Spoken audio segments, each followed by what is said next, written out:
What is this? I don't even know how to do this anymore. It's been too long. Oh my gosh. Hello, everybody. Welcome in. Welcome to my Wednesday Comics, my weekly show, going over the comics that I pick up at my local comic book store and also at different stores during the week, which I did this last week. And also stuff that I get in the mail, which I didn't get this week, surprisingly enough, or stuff that I get in the library, which I didn't this week either. I've been a hermit recently. I've been so dang busy with project jobs that I'm on, some contract jobs that I'm on, and it has been insane, like really insane. Last week, I pulled almost back-to-back all-nighters. And it's one of those things, I don't know if you guys have ever done this in your lives or your careers, but it's one of those things where you, like, I can work late and I can kind of push through and catch the second wind, the third wind. But this one was like, I was working so late and I was so tired that my body just started giving up. It was like, no, sir. Like everything was like not working out. It was really rough. But hopefully some of that pressure has eased off a little bit in the last couple of days, because Cranberry Langers, what's up, man? How are you? Sorry, just interrupting. No, I'm just kidding. Cranberry Langers celebrating 5 months of membership. Yo, Rocky and the Chet. What's up, Cranberry Langers? This is a cranberry full of power. I'm so glad to see you. Yeah, it's been a while. It really has. And I know I didn't get to stream last week. I actually picked up quite a few books this week. This week, not so much. It was a little thinner this week, but it's okay. It always balances out over the course of a month. But anyway, it's been a minute. It has been a minute, and it's been really rough. I've had a few of my close friends ask me, like, hey, are you streaming? Are you streaming anymore? And I'm like, yes, I want to so badly. But I've just been really busy. And I would push it to like later in the night, but the night, I'm working like all day, all night. It's nuts. So anyway, I'm glad that I was able to carve out some time today. Somebody in the chat, I believe it was Emo Trash, said that this is a little earlier for me. It is, and that's by design because I probably have to get to working again mid-afternoon to late evening today. But yeah, this time worked out great for me, and I was able to swing by my store this morning, come home, get prepped, go to the bathroom, eat a quick bite, and here we are. So I'm so glad to be here. And it's always great to see everybody kind of jumping into the chat when the notification goes out. Like this person, Steampunker. What is up, Steampunker? Awesome to see you here. First in the chat. And first, now we're starting to shoot the fat, right? This is how we do it. To catch up with you all. I'm so excited. This is my favorite part that I'm looking forward to catching up. Typical T Green is in the house. Rocky, I just bought a headphone band for your late nights. I have not been able to, hang on a second. Roses are red. Violets when you guys are blue. change all your profile names, then my sound effects, as my sound effects are labeled according to your name, then I get a little confused. So, T Green. Yeah, late night stream, dang it. That master study just has dust all over it. It's really depressing for me to look and walk by it, by my desk every day, to see that Kirby Doctor Doom drawing just gather some dust. But we're going to get to it for sure. It's just a matter of carving out that time. But I guess that's when you'll pull out the headband. I don't even know what that is. A headphone band. Headphone band. Mo Biggs. This guy. Better known as Mo, Big wasn't always the confident voice we hear today. What is this? My Wednesday Comics on a Wednesday? Is this an out-of-season April Fool's Day prank? We're getting close to April Fool's, but no. This is for real. This is actually happening. Yeah. On a Wednesday. Surprise, surprise. It's like one of those things, like, you love something when it gets removed from your life or your regular routine.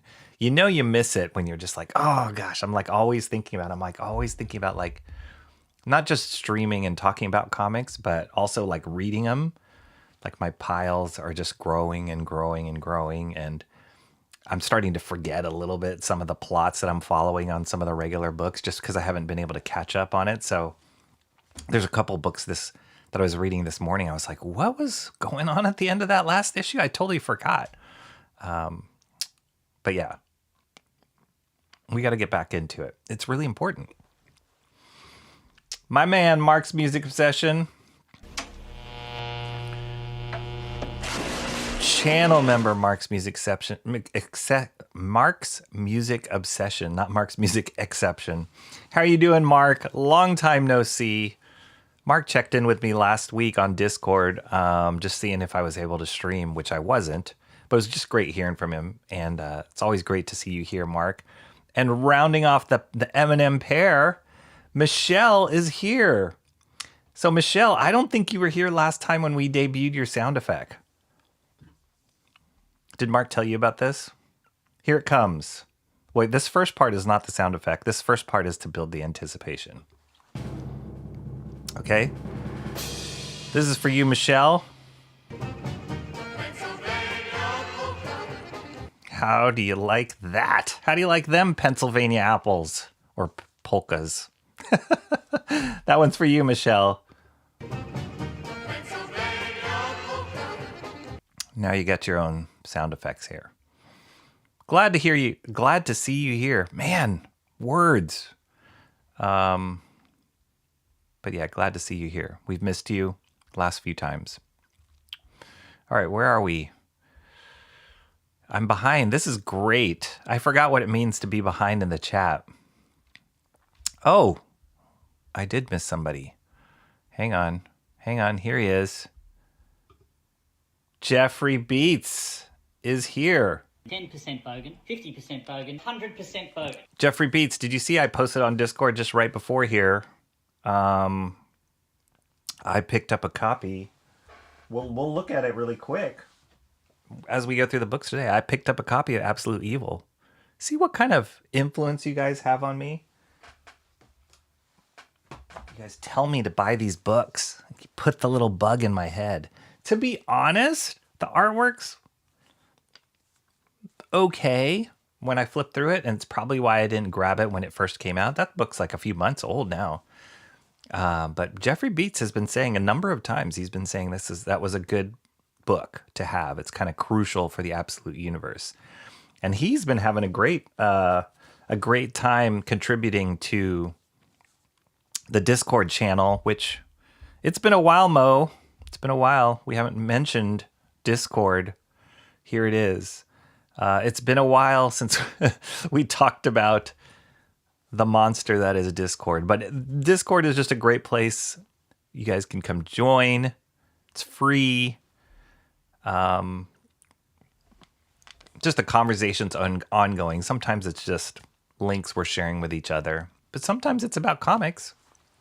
And Jeffrey Beats, for sure, is a great contributor to that. He seems to be all in on the, no pun intended, all in on the Absolute Universe. And yeah, we've just been posting back and forth some of the new announcements about the new Absolute characters that are coming out. Like there's going to be an Absolute Catwoman. I don't think he's going to get his own book, but Scott Snyder, who is the writer of Absolute Batman, posted a teaser image of Absolute Scarecrow, which looks creepy as all heck. And so, yeah, we're just kind of sharing that on Discord. It's fun. It's fun to just kind of keep that conversation going. It's as if I worked with you guys and we were just talking comics and like, oh, did you see that announcement for Scarecrow? Like super fun. So yeah, come join Discord. Somebody drop the link in the chat. I'll pin it to the top. But come join Discord if you enjoy just water cooler comic talk outside of YouTube. Jeffrey Beat says, why did I get a 948 at the end of my name? I don't know. That was something you set up when you joined YouTube, I think, or when you set up your account. So now it's showing. Now it's exposed. That's like back in the day when we first set up our email addresses. I don't know if you guys did this, like when email was a new thing. And a lot of the running trend was adding in your, at least for me, it was adding in the year that I joined or started the email address. It wasn't like my birth year. I know some people put their like birth year in their handle for their email addresses, but that's dangerous because then all of a sudden it's like, oh, wow, you're really old. I can see that by your email address. So yeah, I don't know why you have 948 at the end of that, Jeffrey Beats. Either that was a random number or that's your PIN code to your ATM, and now we all know. Let's see. I saw that. Eminem watching on the back porch. That's awesome. What's the weather like? I know there's been some crazy weather going on. I don't know what it's like in Central Florida right now. But if you're watching on the back porch, hopefully it's good. We're in a pleasant, like, high 50s, early 60s here right now. We had some rain. Now the rain's done. You know what's really bad, though, is because of all that rain. My allergies have been horrible. I've been sneezing like crazy. Usually I take like a Zyrtec one a day, and that helps. Like we have cats. I'm slightly allergic to my cats, so I take a Zyrtec just to kind of stave off anything, and it works fine. But I do get bad seasonal allergies, like when they're really bad. And it seems like because our weather has been so like warm, cold, rain, sun, all the like pollens are just going bananas in the air. And my allergies have been so bad. So if I sneeze during this stream or cough a lot, apologies, but that's what it is. Yeah, it's been really bad. It's even been hard to sleep. I'll wake up like sneezing. It's really bad. What's weird is I did change to my username, T Green says. Yeah, all sorts of crazy shenanigans going on. All right, who else is in the house? T Green says, John, if you're out there now might be a good time. John pops in a little bit here. He's a little quiet on Discord, but he does pop up. We know he's still alive at least, and I do see him there. I do wish he would come back. Hasn't been the same without him. 2-minute timer did return, you guys. I need it to get ready. So, but yeah, I cut out that extra trailer to balance it out. And it did remind me that I need to work on more trailers, which I have the footage. I just need to edit together and put music on it. But I went to a couple new stores or a couple different stores this past weekend. And, yeah, it was fun. It was just fun. Even if I get everything I want in one store, like I'm happy to go to a different store, like right after, because it always feels different and what they carry is different. Whether they have back issues or not back issues. There's one store I walked in and it was kind of a mess. Their back issues were kind of a mess, like all over, boxes everywhere. And the guy who was at the store was asking me, he's like, because I started flipping through just the myriad of piles. And he said, are you looking for anything particular? Can I help you? And I'm like, nope, I am just one of those people that likes to dig through unmarked stuff. And I said, because you never know what you're going to find. And sure enough, I found some cool stuff that I'm going to share with you guys today. Some randos. But it was fun. If I was targeting him, if I was targeting specific things and I wasn't just randomly searching, I wouldn't find these gems that I did today. So it was awesome. Mo Big says, damn, I probably shouldn't have skipped smoking crack this morning. Yeah, I don't know what triggered that, Mo Biggs. But but you know what? You got to do what you got to do. It's showing our account names, but not our chosen chat names. I feel naked and objectified when everyone can see Mobigs and not Mobigs. Yep. Yep. That's a problem. That's a problem for you in particular, right? It's very revealing, the capital M and the extra space. Oh, and also I realized, aren't we always?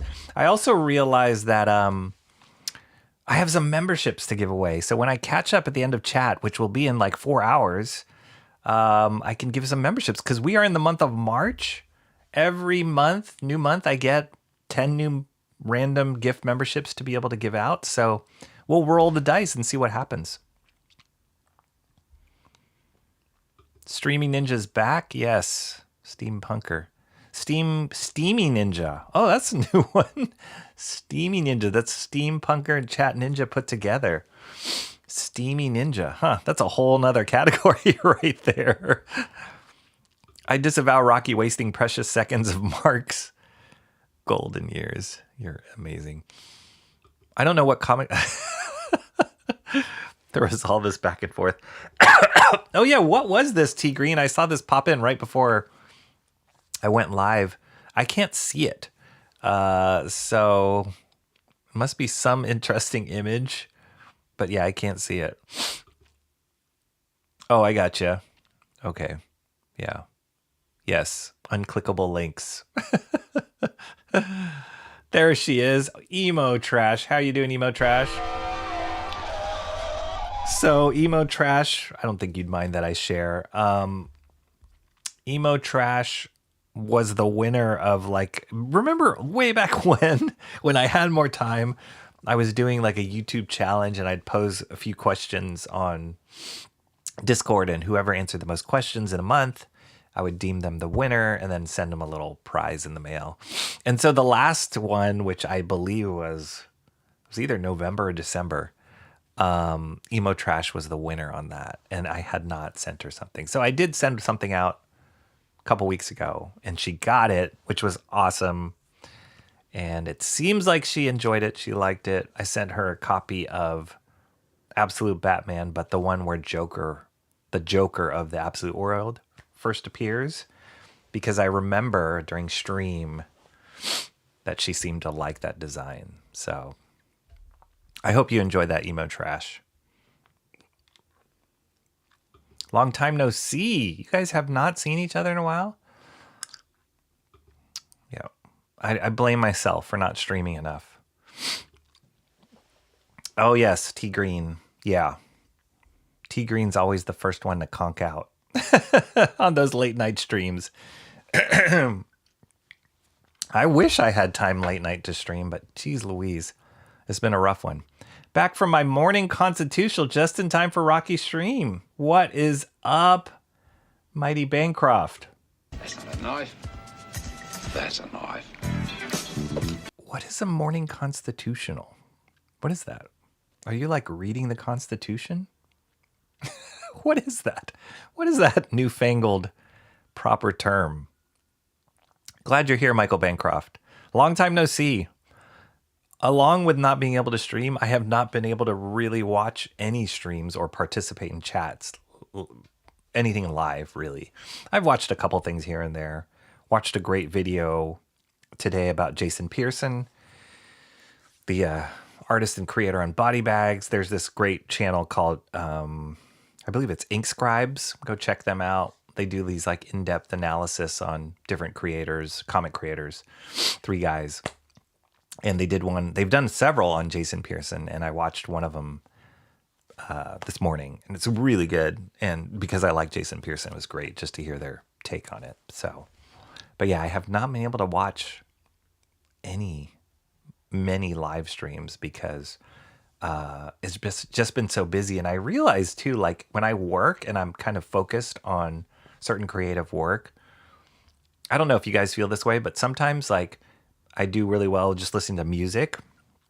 Sometimes I can watch like a YouTube video or something, or a live stream while I'm working. But it really depends on what I'm doing and how focused I have to be if the task is more like creating out of thin air, or like, very like you have to world build or plot out a scene or something, then I can't like watch videos because those will distract me. I'll sit there and watch it and not do my work. So sometimes music works there, but recently on some of these late nights, the life hack I found about myself was I need to work in silence. And it sounds kind of crazy, especially in this day and age where we have like multiple screens and, all kinds of music that you can pull up and everything, and soundtracks or whatever. But I realized that when I worked in silence, and it just happened by accident, like I was too busy to like hit another playlist, and I was just quiet after a while, and because I was just so focused on our work. But I realized I get less distracted, even with just, even if it's music.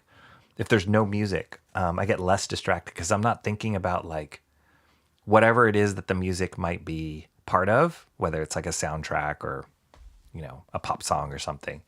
I won't be thinking of that. I'm not thinking of like, okay, what's the next song that's going to play, or what's coming up, or like the mood that you get into. Like if you do just random playlists, sometimes like for me, I'm very affected by the kind of music I listen to. So if it's like a random playlist and then some sort of song comes in that's a totally different mood than what I'm working on, it'll just like throw me off, and I have to like think, oh no, I got to put on this soundtrack because I'm in this kind of mood. So anyway, all those distractions were taken away when I worked in silence. And man, I got a lot done when I was working in silence. So it was pretty interesting. I told that to my family, and they were like, what? No, I got to listen to music. I got to listen to this and this and that. And I'm like, no, like silence really like helped my brain focus more. And I've even heard that about someone like the old guard, like animators or artists, like just saying like these new artists that come in and they have to listen to their music, they have to watch their videos, like you can't do it. Your brain's just not meant to do so many things at one time effectively. So that's another big reason why I haven't been able to like watch a lot of streams or videos, because I've just been so focused on trying to hit my deadlines. Mo Big says, be sure to store your rollerblades in safe location.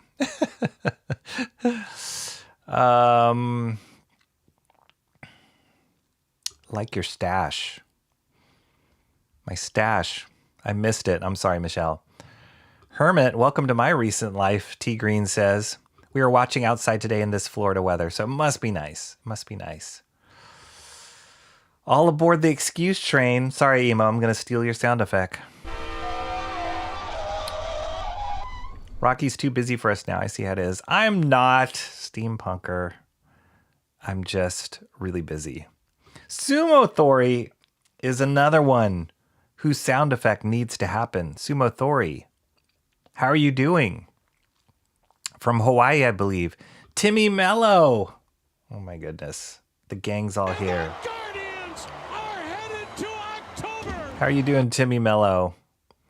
Both Sumo Thori and Timo Mello. Both Sumo Thori and Timmy Mello have awesome profile pics. Check those out. The Wednesday Yap is here. It's more than 30. It's going to be way more than 30. I'm recovering from what was essentially an all-nighter. The tough thing with these recent all-nighters that I had to do was usually, and you guys can relate to this, it's like you push towards a deadline, at least in any deadline industry. You push towards a deadline. So you're burning hot like a comet to like hit the deadline, and you putting all your energy, you're staying up late, and then you hit it, and then you crash. And then you need a couple days to like recover, like take a deep breath, recharge, and then you go back right into the stream. The way my life is now right now is I'm like in it, flaming comet, and I deliver, and right as I deliver, I got to jump on the next comet for the next delivery. And so there's no time to recover, which is why I had those back-to-back late nights. No time to recover, 2 different projects. And I was dying. I was totally dying. So yeah, I had no time for recovery emo trash. It was kind of crazy.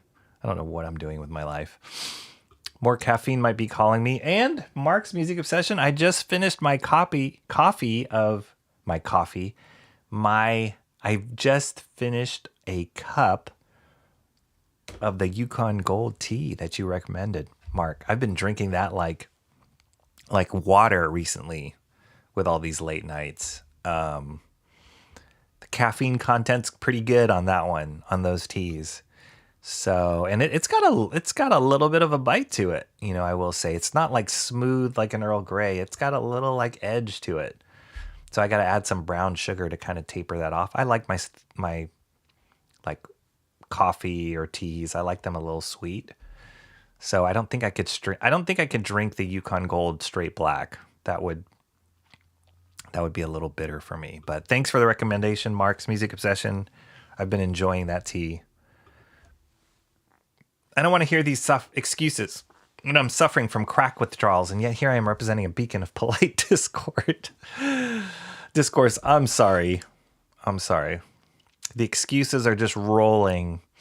I mean, you know, sometimes excuses are like, yeah, but I got legitimate excuses here, at least for not streaming. The rest of life, I don't know. I can't stream. I'm working, blah, blah, blah. You never heard of quitting your day job? It's an option. It is an option. My Wednesday comics used to be about this time regularly early on. It did. And then it got later, right? Mark's Music Obsession. Yeah. It's all over the map. There was so many like things that I had hoped, or I remember different plans I had for this. I was like, oh, I can do this and this and this. Now it's just boiling down to like, can I just get online? Can I just turn on the camera? Cranberry Landers. Always awesome seeing him. Saying hello to everyone. Shoot the Fat. What did I do? You know what? Sumathori. Didn't do anything. It's all on this side. Cranberry Landers says, I changed mine so much. Your name? Really? Everyone, let's apologize to Rocky for all individually deciding to change our chat names at once. I'm going to drop one of these. T Green likes the roses. Well, you got the typical T Green roses now. Yeah, I need to like rename some of these because some of them are confusing as I like skim through and try and do it quick. Because your names have changed, like Steampunker. That's an S. It used to be a C. I have them in alphabetical order. It's all over. You telling me my sign bite is labeled the Chat Ninja? No, it's labeled Comrade Sammy. Yeah. I offer no apology. I'll hold a middle finger to YouTube because that's the primary culprit. I was trying to link jogging headphones. Total boomer. Dropping those custom emojis if you are subscribed to my YouTube channel. Oh, not just subscribed, but if you're a member of my YouTube channel, you've got some of those custom emojis, which unfortunately don't show in Ecamm, but they show up in the YouTube chat. So check them out. I know. What can we do to convince John? We need to formulate something. We need to come up with a plan, everybody. There's enough of us in here that we could pull something together to get John back in here. Was it like a GoFundMe? A Kickstarter to get John back into the chat? I would contribute to that. If your piles are growing, you should visit your doctor. That's good advice. I'm guessing that by headphone band, Lindsay bought some boomer headband that she can connect her earbuds to. I hope it's one of those that are like, they got the ears with the lights. I could use a pair.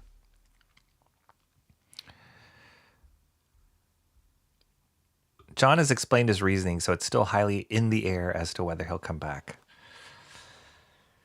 And so do you guys know, because I know some of you know John from other chats, like other channels that he's been in part of. So is he not showing up to any of those? That is crazy to me because he was pretty active on quite a number of channels. That is crazy if he hasn't shown up. I mean, it's been months, right? Since last time John was here. Is it about YouTube showing his real name in chat? And if so, can you please just create an alt account that doesn't have his name? It's true. I'm telling you, we need to come up with some sort of solution. An intervention.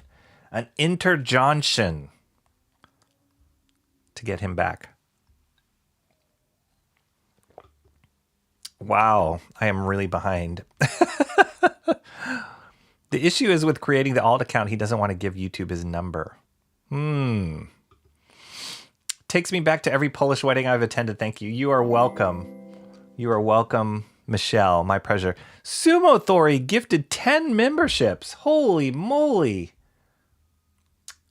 Thank you so much, Sumo Thori. You know what that deserves? Something we haven't seen in a while. Here we go.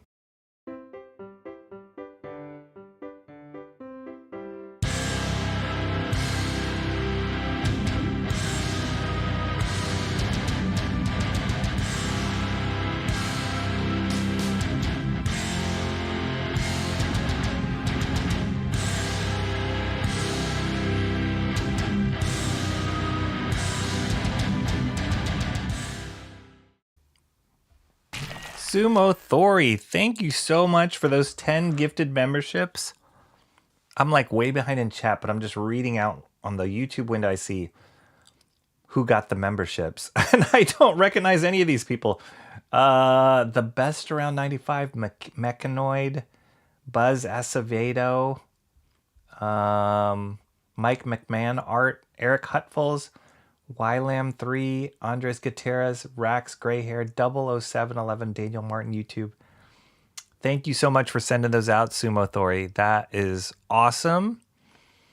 And you are definitely going to get the next soundbite for sure for doing that. So thank you. He can also change the name that displays like I do, Mo. It's a stupid excuse. I literally changed this one. He should just agree to his number of 555. Yeah, you guys. I mean, John has his reasons. He's a pretty Cranberry Langers. God bless you, Cranberry Langers.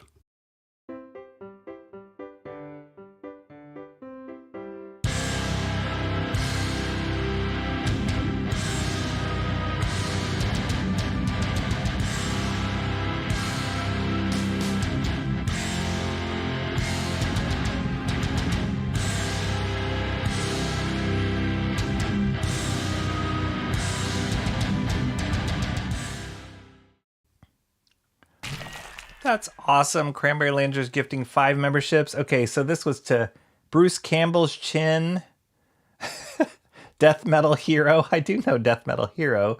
MD Houghton, I do remember him. Christian Mecha 4, don't know. Moner Lane, Mike McMahon. Oh, Mike McMahon Art is here.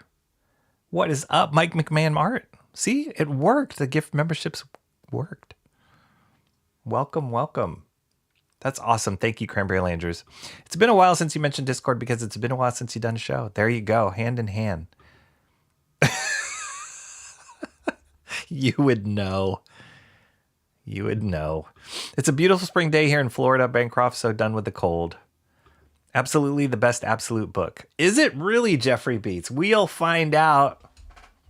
I'll be the determinant. I'll be the decider of that.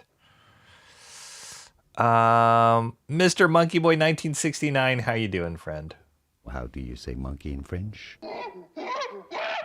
It's so great catching up with you guys, all of you. Very, very happy to see you all and just hang out with you all. It has been a while. A mind is a terrible thing to waste. Mr. Mind said that.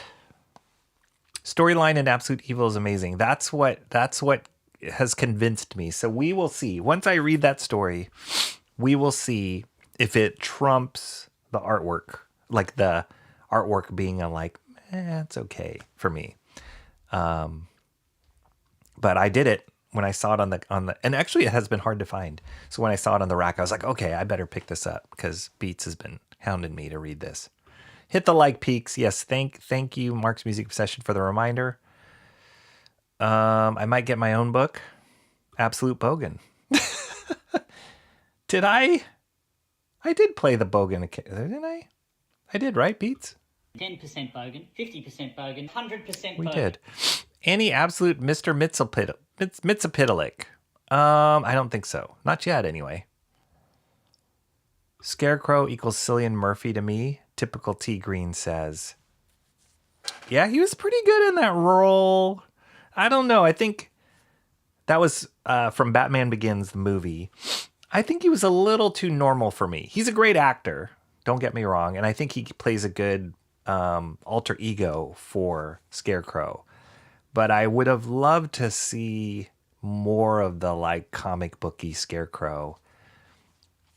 But again, that Batman Begins was almost like more of a crime caper, just skinned with a little bit of Batman. So at the time, Christopher Nolan didn't really lean into the comic bookness of Batman. He just told a good story.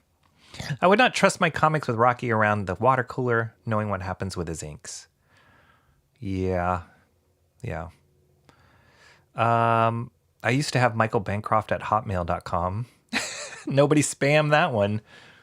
That's pretty good. You got your first and last name like clean without any numbers in it. Man, Hotmail. I never succumbed to Hotmail. I did used to have a Yahoo Mail. Not yahoo.com, but it was like called Yahoo Mail, Y-Mail. I used to have a Rocket Mail. Do you guys remember that? That got bought. I think that got bought by Yahoo. There was Hotmail. I never had AOL. What else? There's a few of those copycats out there. Bad information security putting your birth year, says Cranberry Landers 1, because he was born in the year 1. Number 1 is the loneliest number, but 2 can just be as sad as 1. What's up, Art and Times of J. Ryan? It's actually a really good sculpt. You know it's been a long time since I have seen you or done this, because I have just now see that your profile picture is updated. And that looks awesome with color. I love that. That's great, J. Ryan. Well done. Bancroft, a self-professed non-DC guy, still pitches the idea for an absolute clown man. You mean Joker? Oh my gosh. Pleasant high 50s. That's as cold as it got here. Oh, like where you are at? Yeah, you kind of have the same weather as me. Maybe a little warmer than I do, Mo Biggs. No, it's really nice. It's really nice. I don't like it to get too hot. There was a couple days, like right before we got rain, that got really hot. And really hot being high 70s, which I know is normal for some of you guys. But like 50s to low 60s, that's pretty good for me. Bancroft probably still has his AOL and his MySpace page. Oh, man. Emo Trash uses a date that completely unrelated to who you are as a person. I have been doing a lot of work in Discord pointing out Jim Lee getting worse and looking after the PetSmart. That's right. We did have a little back and forth on PetSmart versus PetMart. PetSmart versus PetSmart. And you didn't, yeah. Jeffrey Beats doesn't like, there was like an announcement recently that Jim Lee is drawing some sort of Gambit thing, or drawing Gambit again. I don't think regularly, maybe just for a short story or something. And Jeffrey Beats doesn't like it. I thought it was pretty cool. But I can see it's not like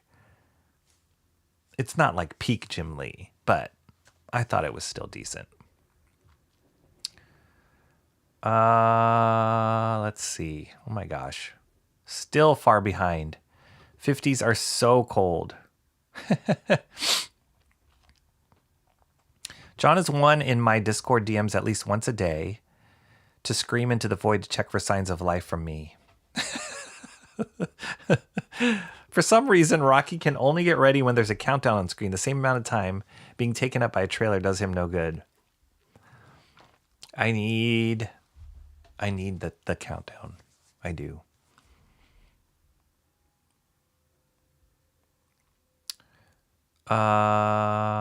Okay. Yes. We're talking about crack here. The link was the headphones. Oh, dang it. Yeah, we'll have to find a way to... Why can't we see that link?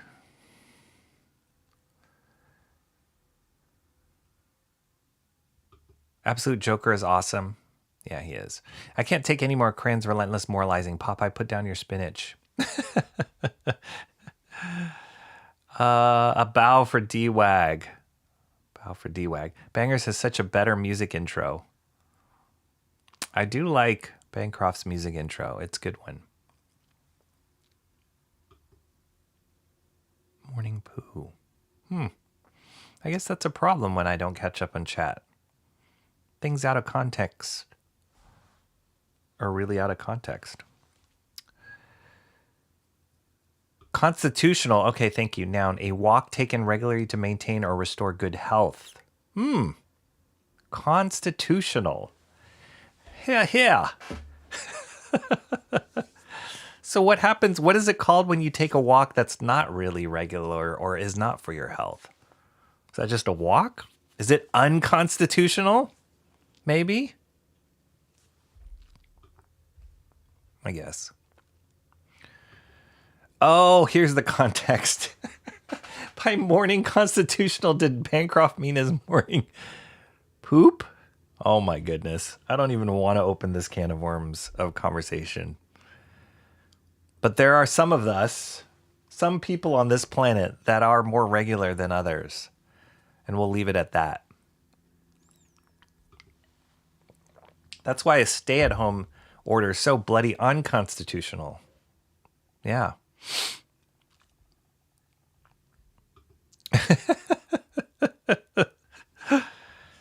Oh my gosh. Bangers walks and recites the Australian Constitution. Goodness gracious. That would be a sight. I love that though. That makes more sense to call it a constitutional. If you take the walk and you recite the Constitution, I would give you that. That would make sense. Best way to start the day. Get addicted to a legal substance, like tobacco or food. Thankfully, COVID was willing to compromise and take an hour off. Yeah.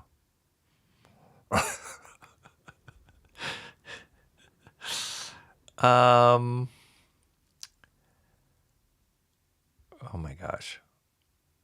Cranberry Lander says, I have to have silence. Yeah, I do love listening to music. And I'll listen to different kinds of music depending on what I'm working on. But I was surprised at how much more focused I was with just pure silence. And also it was during the middle of the night when nobody else was awake, so it was really quiet. And I stayed awake too. I thought like if I was silent, I would start getting sleepy, but it was great. Silence is golden. Here we go. I think there's rarely, I mean, for those of you who live in more rural areas, or like you can walk out in nature, or you don't have a lot of like density around you as far as like a city population, silence is amazing. And for somebody like myself that lives in a city, yeah, there's not many opportunities to really get silence. There's always usually some sort of noise and an unnerving feeling actually when you do run into silence.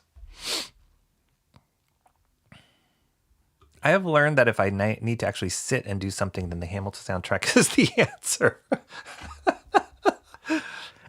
That's a good one.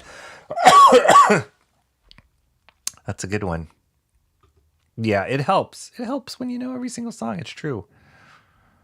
Silence does really help. I get distracted easily. There you go. If I'm in the zone, I don't even notice that I've been in silence for hours. Yeah, it's been the first time that I've really kind of embraced the silence, and it was pure laziness. I just wasn't even thinking. But then I realized like, oh wow, I don't have anything playing, nothing in my ears, and I'm working really focused.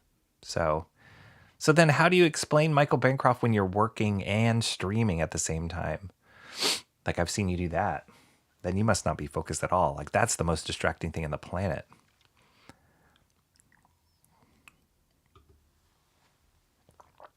I don't know. My wife is like, she's a crazy multitasker. Like, I joke around with people that I'm married to somebody from the future because it always feels like she's like 50 steps ahead of me, and she's got this and planning this, and like her brain is just like all over the place. And I can be more focused than her, but she just gets a lot of stuff done, and she's just wired that way. And the idea of working in silence like freaks her out.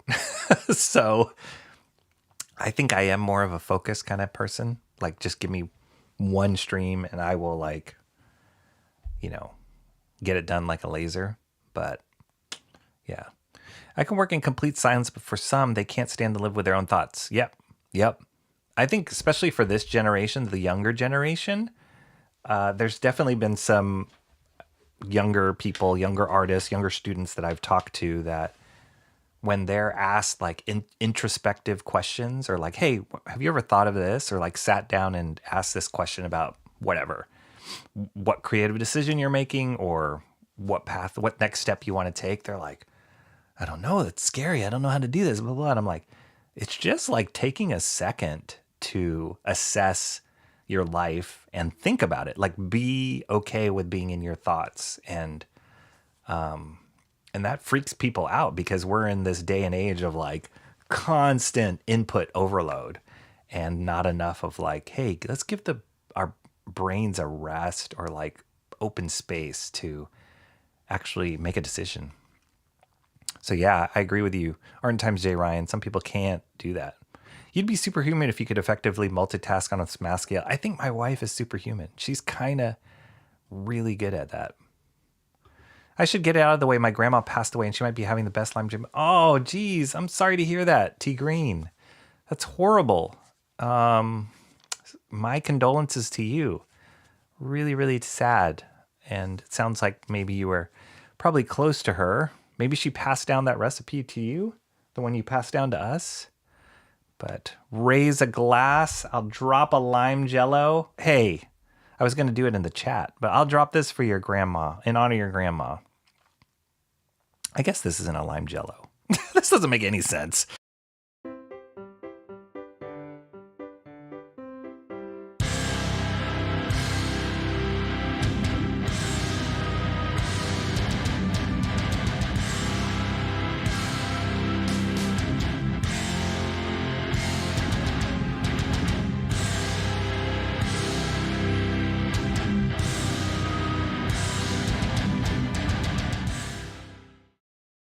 Sorry, I just watched that and realized that was maybe not so appropriate. Based on your announcement, I apologize, T. Green. For some odd reason, I was thinking lime jello, not kiwi baby. And those two streams got crossed. But I'm sorry. Sorry to hear that about your grandma.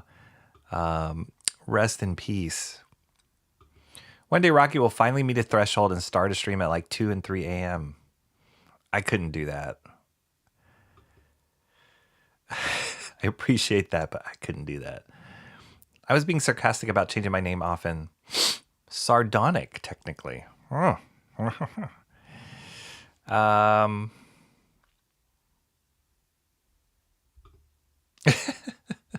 Hashtag no cowards. I haven't seen John in any of the usual chats. Nobody's seen him. That's a bummer. All right, now I just got to the gifted memberships and all the people that did. Oh my gosh. Thank you for trying, Sumo. Oh, yeah. John has vanished from all chat. Wow. Okay, here are the people that received it from Sumo Thori. Well done. Thank you for trying to gift me a membership. I'm going to do that. I didn't hit anybody in the chat. Here's Mike McMahon art. Thank you, Sumo. All right. John has essentially dropped off the face of the YouTube planet. Dang. Yeah, he's on Discord. At least he's alive. We got to think of something to get him in. Cranberry Langer's gifted 5 memberships. Okay, we got to that. Making me blush. Hopefully you're still here, Mike McMahon art. Nice catch. I'm disappointed it was missed. I also appreciate a clear attempt to get me a membership. Cranberry Langers. I'm going to drop some memberships. Let me just catch up here.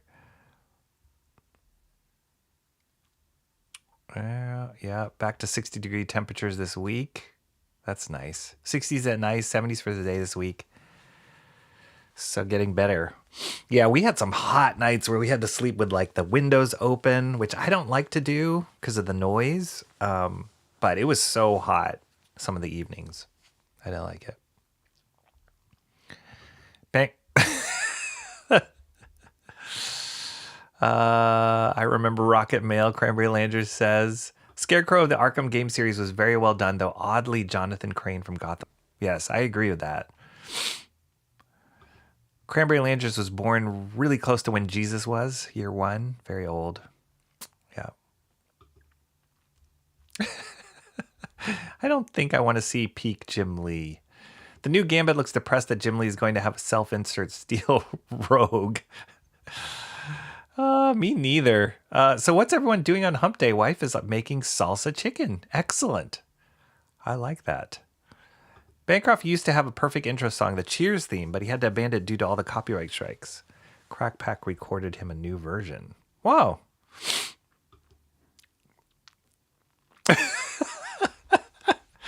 Nice. Looking back at all the next times Cranberry insists I stop smoking crack, I can only hear him sing, I'm Crania. What? Cranny. I want to request a new music intro. I'm not a bogan, and Bangers has a Paul Hogan grab compared to me. Well, beats. I think you just got to embrace it, dude. I couldn't be further from the zone where I'm streaming. I couldn't be further from the zone when I'm streaming. Yeah, it's tough. It is hard. That is multitasking. So for somebody like me that I just explained as kind of a focused one stream kind of guy, no pun intended, one path kind of guy, this is crazy multitasking, doing something like this. And so, yeah, I'm usually exhausted at the end of it. I work best multitasking, sometimes under a little pressure, even better. Some people are just wired like that. Women tend to do better with multitasking. Thank God, or else our population would disappear if women didn't multitask. Yeah, we wouldn't have good... Kids would die. Families would collapse if women were not good at multitasking. Not to say it's only women, but a lot of them are wired to be able to do it really well because they got a mother and they got to keep the thing going and they got to, it's crazy.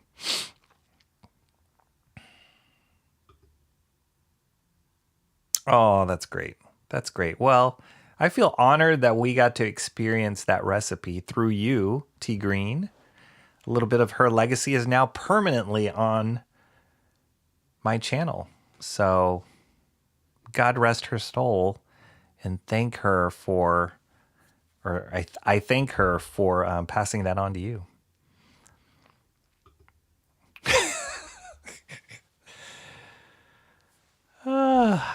Yes.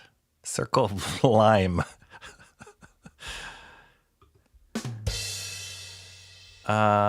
She liked babies. All right, good. Yes. John is on Discord daily. Yes. R.I.P. Grandma. I think it's so amazing, you guys. Like, just getting to know all you and for the length of time we have, which isn't that long, a couple of years here for some of you. But just walking through this journey of life, as weird as it is through YouTube, comics, streaming, chat, whatever, but walking through this journey of life and kind of some of these memorable moments, it's crazy. And then they're just like permanently recorded for all eternity. Well, until you get struck, until your channel disappears. But for the most part, for all eternity,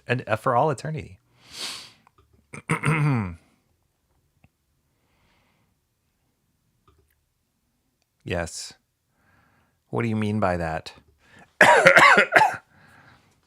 Don't be dirty. Multitasking, I used to view and troll up to 3 streams simultaneously. That's pretty good.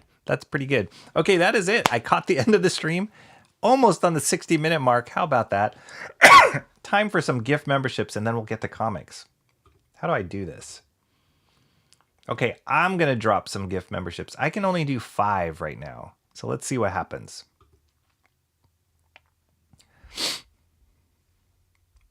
going to work? All right. None of these people I know. No, okay. Angela Curry. Remember Angela Curry. Quinola Russ. Don't know. Wait, that profile picture looks familiar on Quinola Russ, though. I think he's somebody I've seen on Shant streams. Burkalt and 68 says 87. Kayla Lisi. Oh, Kayla, I do know her name. Iosis 2473. Don't know. There you go. It's been one of those gifting memberships a little bit off the mark. At least for those of you who are here. I appreciate the effort, but kindly turn off Bancroft's anti-mo filter before you. I know, right?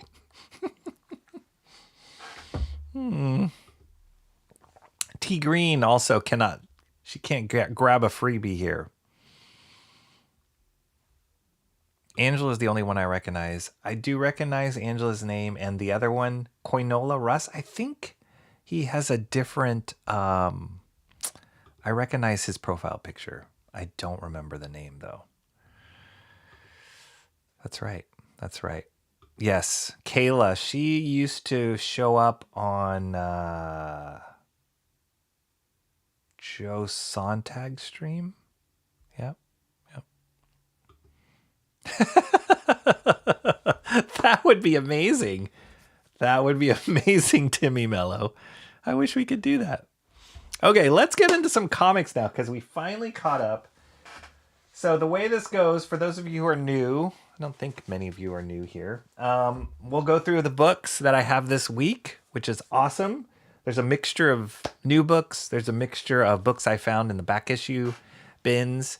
And then once we kind of flip through those, have a fun conversation about each one of those, we'll vote on them. Vote on which one is your favorite. I was trying out informing you guys which books we were going to review on the stream, but it seems like majority of the opinion was people didn't like that. They like the anticipation or of what book might be talked about. So I'm not going to do that, but we do have a number of books to get through. And let's start off with this one. We haven't seen this book in a while. This is a book called Save Now by an independent company called Bad Idea. They also do that book Planet Death. They did Cul-de-sac, which I know T Green knows. And Save Now. We've looked at the first 2 issues on stream here. Writers Matt Kint, and Tomas Giorello is the artist on this, who's also the artist on Planet Death. The premise is basically there's a character named Saver who has the ability to, it's like a video game mechanic where he has the ability to reset back to a save point in his life. And so he's trying to stop the end of the world, and he keeps reverting back to a save point and trying out a different option to see if there's a different outcome. But so far the outcome has been the same, which is the end of the world, and he can't figure out how to get around it. So it's coming to a head a little bit. I don't know. I'm assuming this is a limited series, not like an ongoing. So I don't know how many total issues they're planning. Well, at least 4. This is 3, and then they're soliciting 4. So at least 4. But it's kind of cool because the other trick or the other the other mechanic is he ages a little bit every time he resets. While the whole world resets back to that point in time, he ages. So he's getting older and older and older as he's still trying to figure this out. And it makes it a little bit more complicated because he has a family and he has a young daughter now. And so the stakes are higher for him to try and figure out how the end of the world won't happen. So, this is him and his family. I do think that this artist, Tomas Giorello, he's good. he came out swinging hard when Planet Death first came out. That was the first time I was exposed to his artwork, and it was awesome. And I do feel like he's kind of tapered a little bit, probably because he's working on 2 books, this one and Planet Death, and also like the hype train is probably a little bit too hard to maintain, but he's still good. Still good with his art. But some of the earlier Planet Death stuff is a lot higher level than where we are now.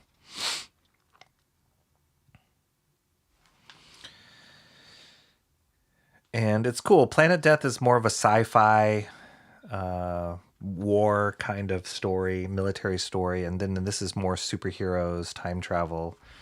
So it's a little bit of a different flavor to his artwork. He is getting away with a lot of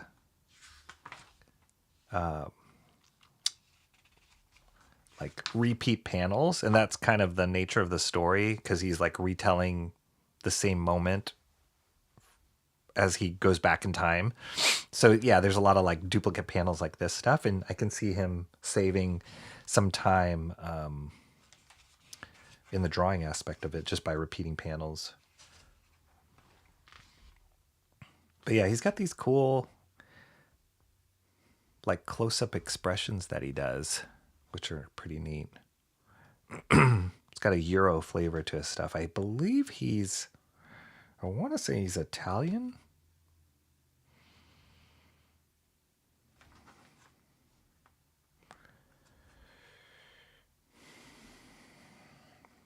He is leaning heavily on the color art too to fill some of this background stuff up. Let me just check who's the color artist.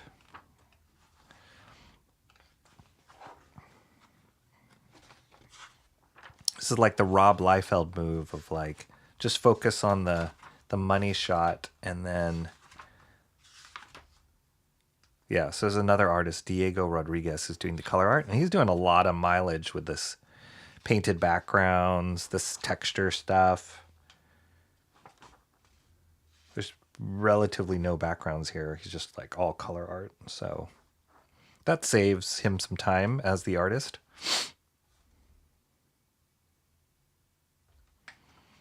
But I like the plot, and it's been good so far.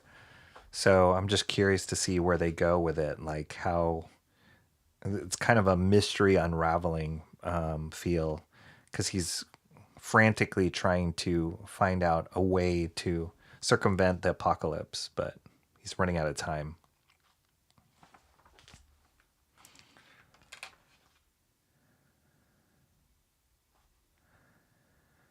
Oh, and this is his daughter. She's all grown up. I like the colors, though. Nice colors.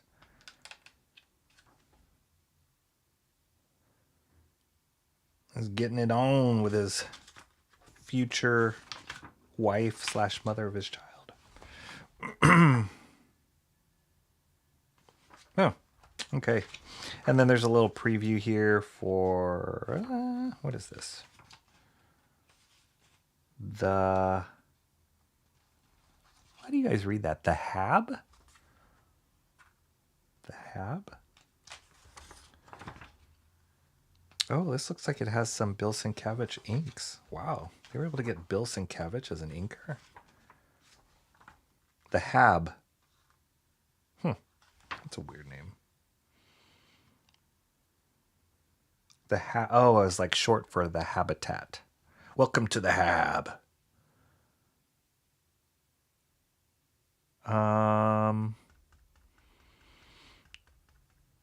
Oh, art by David Lapham, who is the artist on Stray Bullets, and Bill Sienkiewicz, who is the artist on New Mutants. Interesting. The Hab. The Descent meets the Thing by way of area. So yeah, the cool thing with Bad Idea and the books that they've been putting out. This is a cool cover. It's neat. It's like outside of... I mean, there's definitely some reference to genres that we were all familiar with, superheroes, sci-fi, stuff like that. But it does feel like they're trying to tell stories that are different versus like the Ghost Machine guys and all the books that they're coming out with. Their stories feel a little bit more mainstream than Bad Ideas stuff. And I love it. I love that they're starting to get their own voice, just like Ghost Machine has their own voice. And so yeah, it's cool. I love these kind of smaller studios. It's different than like Image Comics coming into the market versus the behemoths of like Marvel and DC, and then Image came in and tried to like shake it up with their independent spirit. It seems like these like smaller, I don't want to call them boutique studios, but like smaller teams. I don't know what's the right term for it, but it's different. It's not like Image Comics. It's like there's like a conglomerate of artists that are working together, writers, artists, and coming up with their own labels. So Bad Ideas one, Ghost Machine, even Robert James Tynion, who does the Exquisite Corpses, which I just posted a short video on my channel last night. Haven't done one of those in a long time, a 15-second review of a comic about Exquisite Corpses. It seems like he has his own little like conglomerate or group that tells their own stories. Rick Remender's another one who kind of has a group that he works with of telling his own stories. So I love that. Like the more diverse kind of voices you put out there for comics, the better. And it just like ups the market, and makes it, and the ability to create something so professional looking is becoming easier for these smaller studios. So I'm all for it. I do like Bad Idea. I think they're making some good choices. I don't like all the stuff that they come out with, but Cul-de-sac has been great. Planet Death's been great. This one's been great. So yeah, I think they're cool. They're trying some cool stuff. So I'm all for it and all willing to like check it out. Mad Cave Studios is another one I was thinking of. Yeah, there's a number of them out there.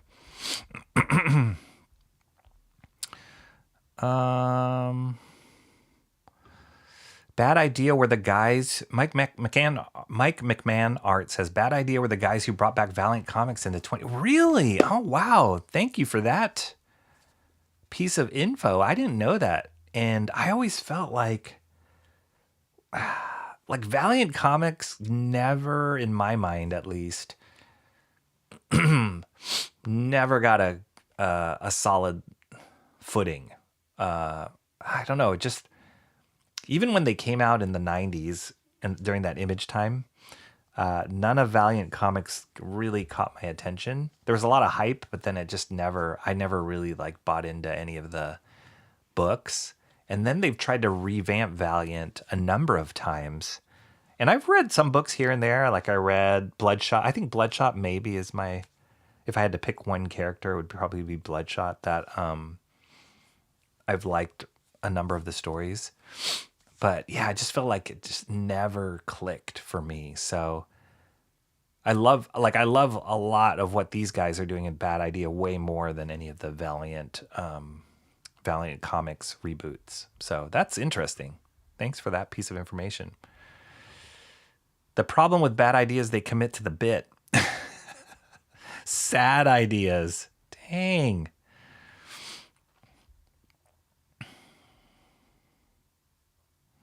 All these people you gave memberships to, you also gave them redneck bogan music grabs and they never came back.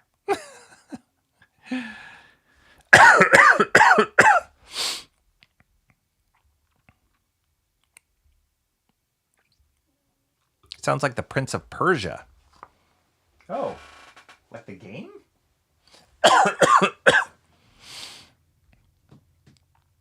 Some of these were pretty good. Until Faith. Reminds me of Seven to Eternity. Oh yeah, that's a one that I gotta read. I have not read that series yet, and I've heard a lot of great things about it, but that's another one. Do they repeat in Seven to Eternity? Is that the concept? Sounds like a cool story. Yeah. awesome one. What? Yes! That's awesome! Why are you sighing? Leave now, comic. I guess you don't like this. HAB sounds like a terrible abbreviation. It does. Why don't you want to call them boutique studios? What are you, home? No, I think they're like bigger than a boutique studio. They're like a more put together operation than a boutique. Man, or maybe it's boutique studio. But yeah, I just didn't feel like it was the right name. Like Ghost Machine doesn't feel like boutique. Ghost Machine is like, those guys are legit, but they're not as big as like a Image Comics, or they're doing their own thing. They're not just a bucket for, maybe it's like Image Comics was a publisher and Ghost Machine is a content creator. I don't know. Bad Robot. Boo, I have to go party on Rocky's crew. I'm at work and have 3 hours of back-to-back meetings, so I still may catch the end. I will rewatch from 71 Minute Rocky. Enjoy Absolute Evil. Thank you, Jeffrey Beats. Thank you for being here. Thank you for the recommendation. I'm so glad that he bought Absolute Evil. It's a cornerstone issue. Explains a lot. Hooroo all. Co-op? Comic co-op? Maybe. Did Rocky just pull a Bancroft on me with the gifted memberships? Dang, Bancroft. You have quite a reputation with these memberships. Okay.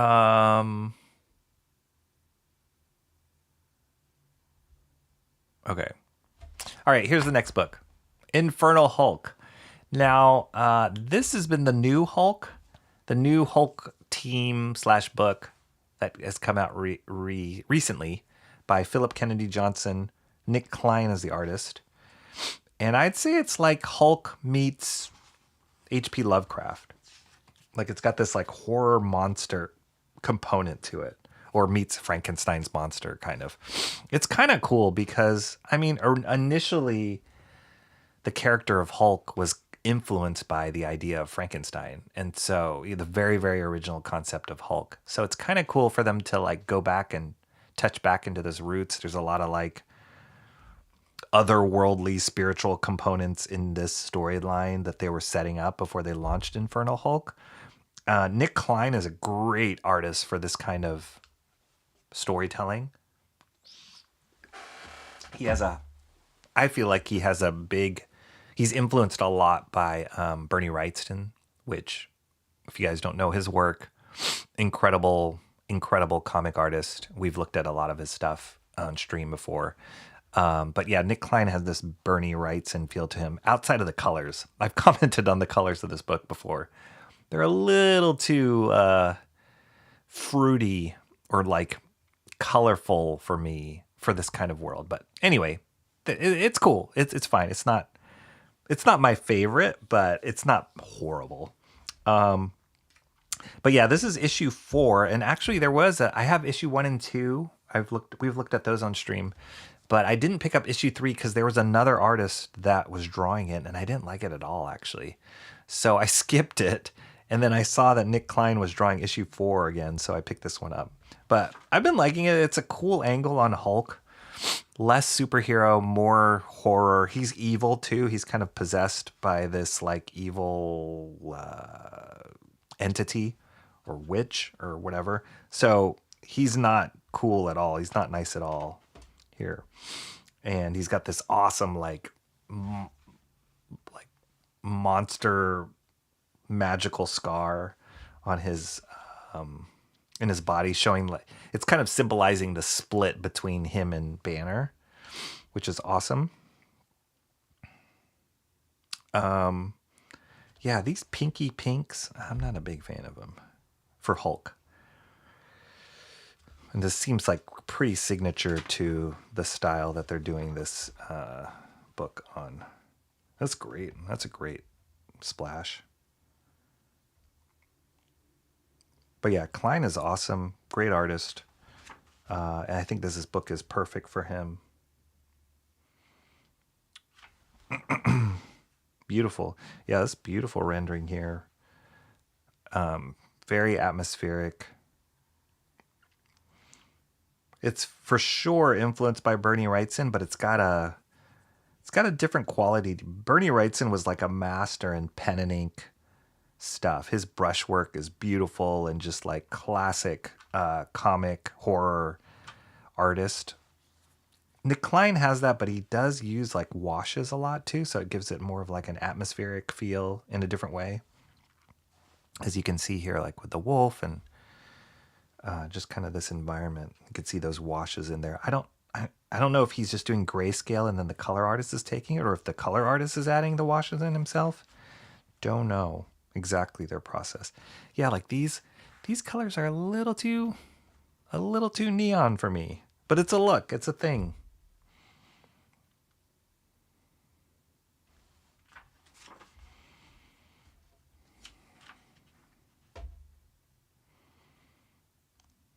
It's cool stuff. And he just makes Hulk like massive.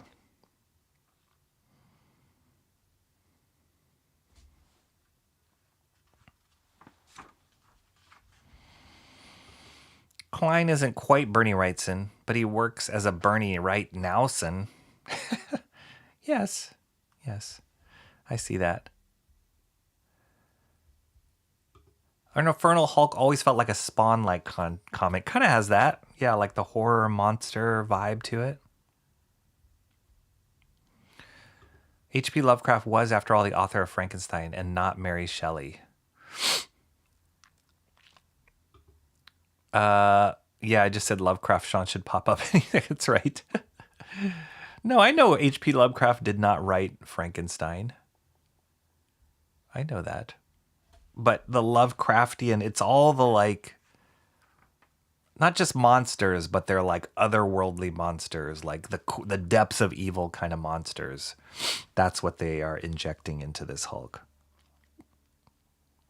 It's cool though. It looks like in this issue they're going through different phases of Hulk. So like the original Hulk, the like dumb one, you not Hulk, Hulk smash, and then this is the Mr. Fix-It Hulk. That's cool, which I love that Hulk.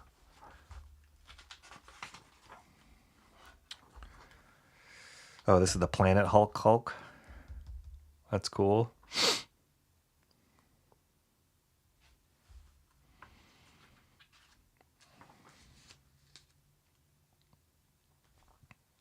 What in the heck? Mother of Horrors. Yeah, that's the character that kind of possessed this Hulk.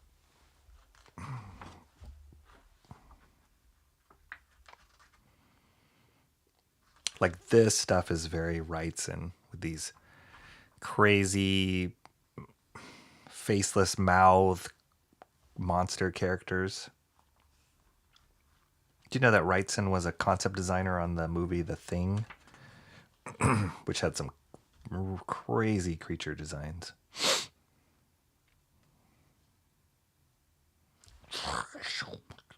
Gross.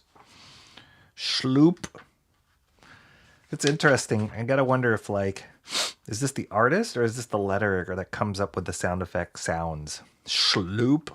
Like, what sound effect would it be if Hulk was ripped in half by a large creature, minotaur creature? I think a schloop. Schloop.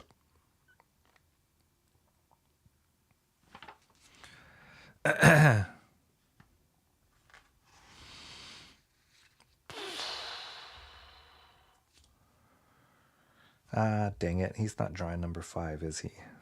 I think this was the guy who was drawing the other one, Kev Walker. It's okay. It's not like Nick Klein. I love Nick Klein's stuff, and I think it's perfect for this, so I'll just pick up the Nick Klein issues.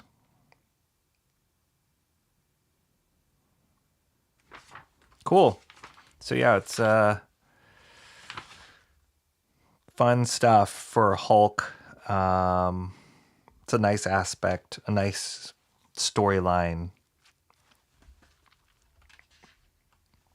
to explore with him.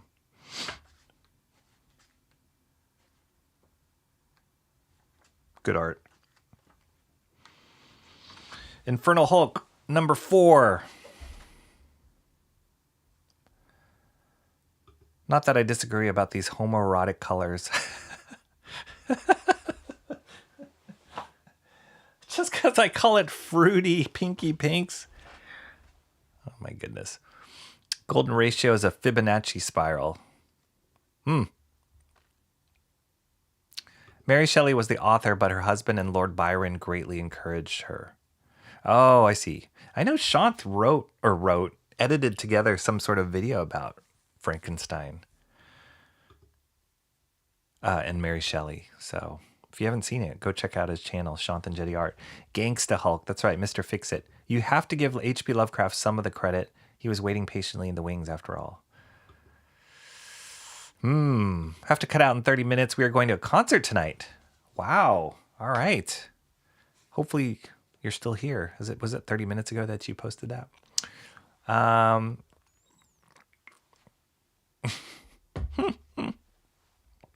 What are you guys talking about?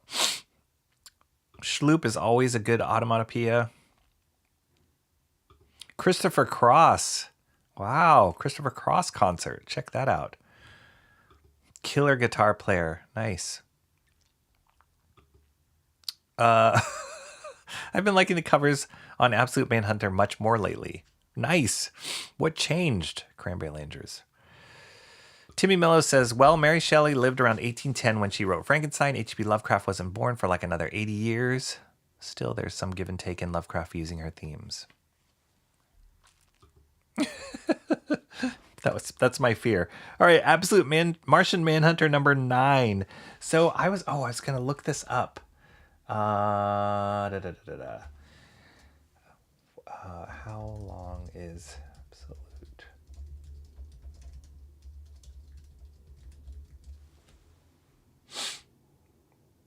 I think it's gonna be 12 issues. I think. But I did read an announcement that they're going to end it. It's not going to be like a... Oh, wait. Yeah, there is an end date for this. It's not just going to be like in perpetuity, like Absolute Batman. So yeah, this has been good. It's been different. I know this one's controversial with you guys. Some of you guys like it. Some of you guys hate it. As with all the Absolute stuff. But I've been enjoying it. It's just such a different book. So bizarre, weird, and I love the artwork in it. So yeah, this is written by Denise Camp, and the artwork is by Javier Rodriguez. Absolute Martian Manhunter.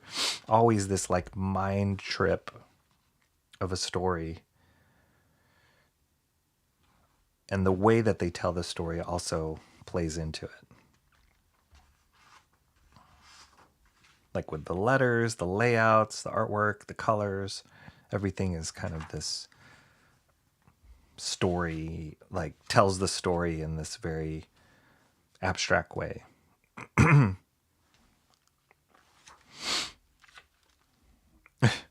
What the heck?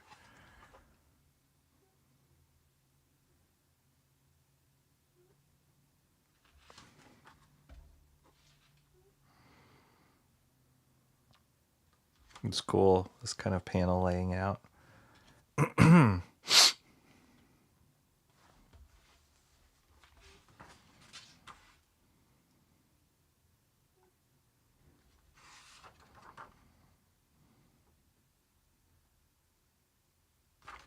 What is this, like, dark character here? It's like a different manifestation of the Martian. This darker one here that's following him around.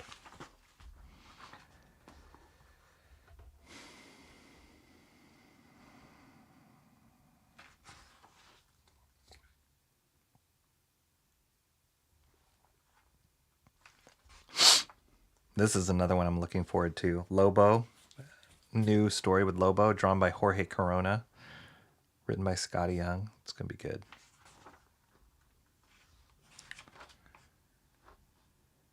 Yeah, this is trippy.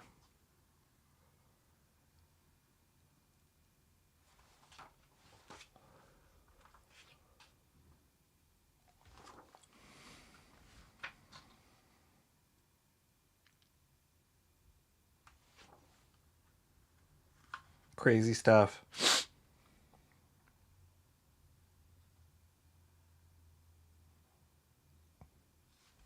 Yeah, I'm curious to see how they are going to end this. Like, where are they going with this?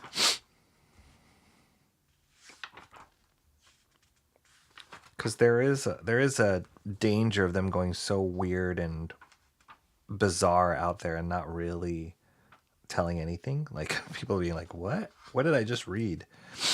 Because it is an experience reading this book, but it's like you also want to ground it a little bit in a story, and they have that with John Johns, or the guy who's in the Absolute World, who's John Johns. But each issue seems like a new episode of like a mind trip.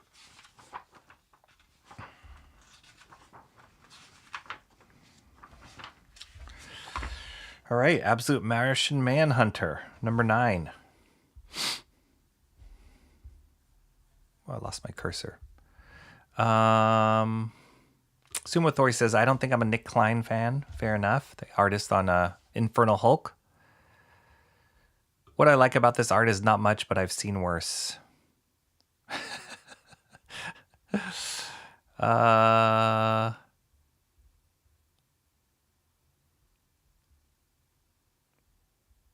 think the ramping up of the design factor and the three-dimensionality. Yeah, he does that. He does this kind of cool, like, it's graphic, but he's also like breaking 3D space with his drawings and stuff like that. So it's cool.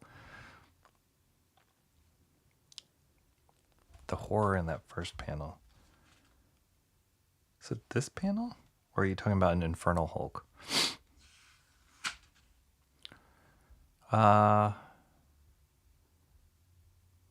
Just what Lobo needed, a DBZ haircut. There are bad Martians and good Martians in the canon. The shredded to bits canon. You can see the Manhunter's spirit screaming through John's eyes as they dissect his body. Yeah, they got some crazy... oh, maybe that's what they're doing. Like, kind of trying to understand Martian Manhunter. To be honest, I haven't read the issue before this yet, so I have a little bit of... I'm missing a little piece of the setup.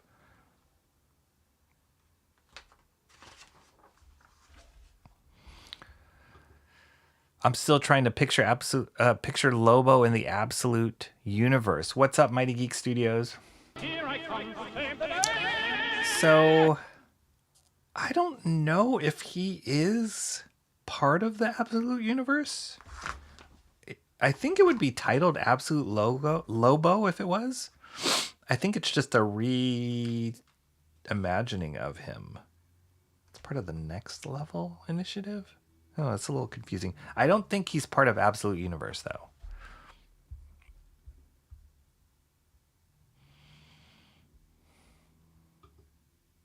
Oh, no problem. No problem. Lobo would probably be an upstanding political diplomat. All right, that was Martian Manhunter number 9.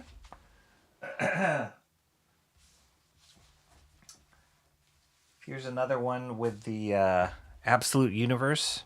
Absolute Wonder Woman, number 17. So I stopped picking up Absolute Wonder Woman, and then I started again when they had the crossover with Absolute Batman, and then they introduced Zatanna, and so I started getting curious again of like where they were going to go, and like, you know, putting in new characters was kind of a cool idea. So I picked up this issue.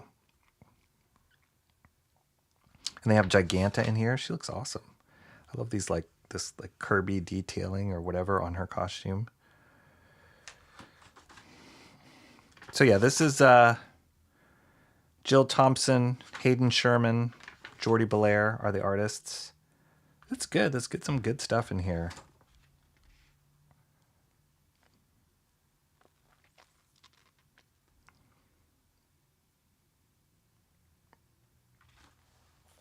I think out of the big 3, Absolute Batman's my favorite, and Absolute Wonder Woman's my second favorite of like what they're doing with their story and her character.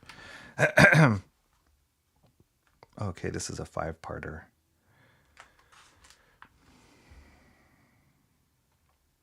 But yeah, Hayden Sherman definitely does these unconventional panel layouts a lot. I like it.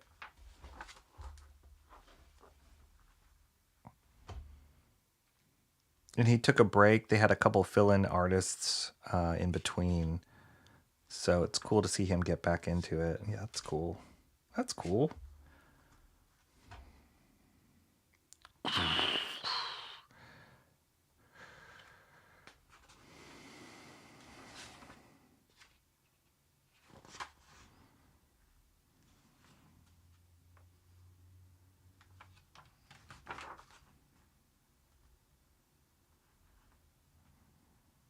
He's doing some feathering in here like Daniel Warren Johnson.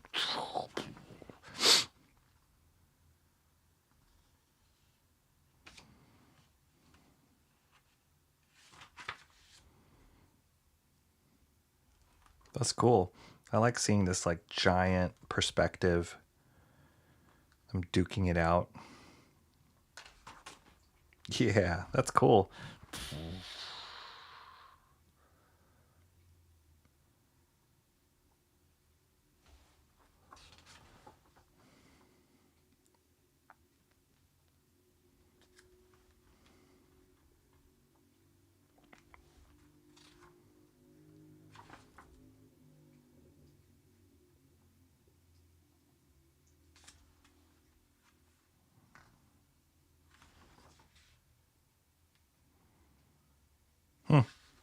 Cool. I like it. I like it. There's some cool panels, cool art in here. Some better Caden Sherman art than I've seen in a while. So, dagnabbit, Absolute Wonder Woman pulling me back in. Yeah, I like that. That's beautiful. Beautiful face there. And I like the colors on this page. I like it when books use the magic, you know, they have these, whatever, tendrils or effects, but I like it when they feel physical, like you can hold on to it. That's what they're doing here. It's like they're wrapping in each other. That's cool.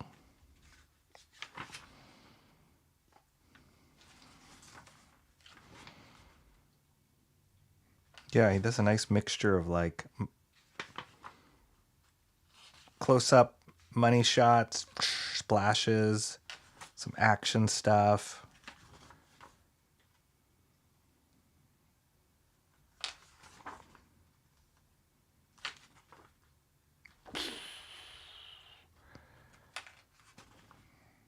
Yeah, it's cool. Absolute Wonder Woman number 17. Muscle-bound woman, pass.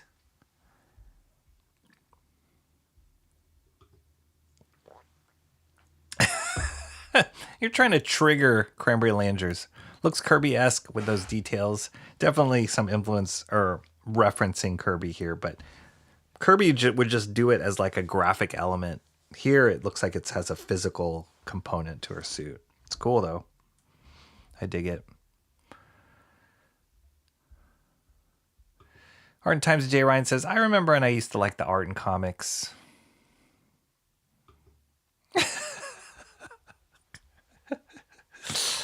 You guys. Tell me all the books so I can give you my vote now, Rocky. If I had to guess. Wow, what would it? What would I guess? Oh. I don't know which one you would vote for, Mark. That would be tough. I still have 1, 2, 3, 4, 5, 6 books to go. I don't know which one you would vote for. Huh. Well, what can we do here? I could leave the vote open. You want me to do that, Mark? If you promise me you'd watch this show, I can leave it open. Leave it open for longer than I normally do, and then give you a chance to vote later. Or you could just tell me your vote later. But yeah, I don't want to reveal all the books now. Then people just leave afterwards.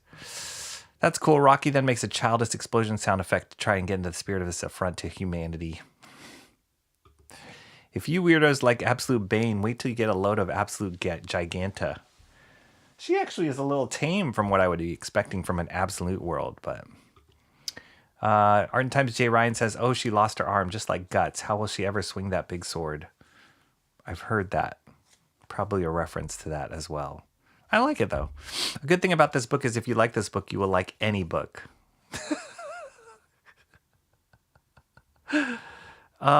Yes, that's a great question, T. Green. Other than Bancrofts, do you like comics at all anymore, Mo?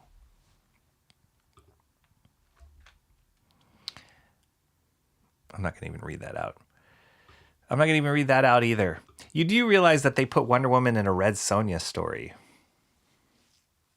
I don't know that much of Red Sonja's lore. I don't think I would read a Red Sonja comic for the story. But I can see how there could be some influence in there. Mo Big says Infernal Hulk didn't look too bad. Okay. All right. Comic books for the blind would be cool with raised inks. Oh, gosh.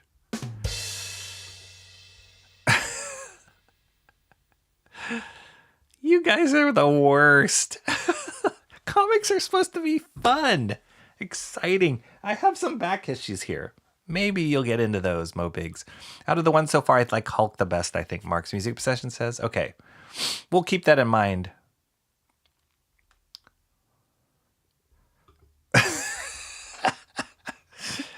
Mo Biggs, I love this response. I understood what you meant, but the art is bad.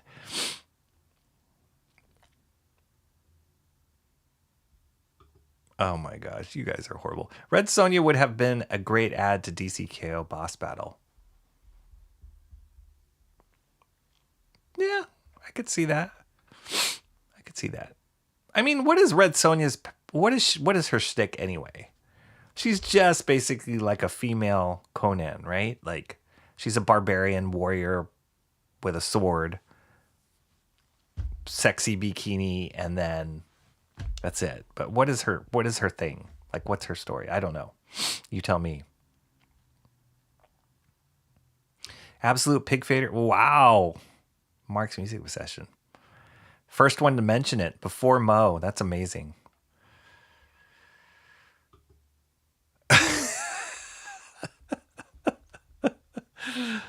Oh, gosh. Okay. Red Sonja was gifted supreme combat ability by a goddess. Okay, very similar to Conan, right? Just like a good fighter. She just got out of trouble by hacking it with a sword. Okay, this is Absolute Evil. This is the one Jeffrey Beats has been recommending like crazy that I read because of the story. Again, when I flipped through it, I thought the artwork was like, okay. So we'll just breeze through it really quick here. I won't really know how I feel about this book until I read it. But apparently it explains a lot in the Absolute Universe.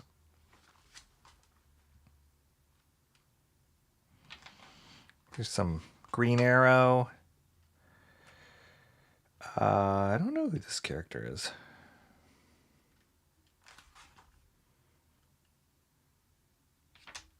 This is kind of the... here's Ra's al Ghul.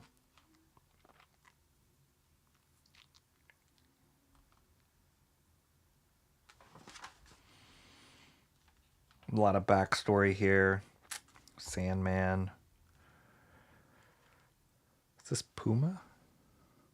Or Ted Grant? Wildcat, that's right, not Puma. Horrible drawing. There's Wonder Woman.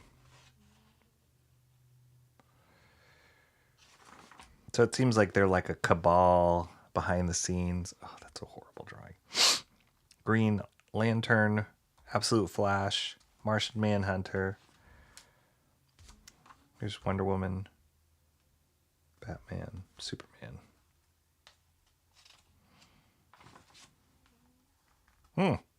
Hawkman.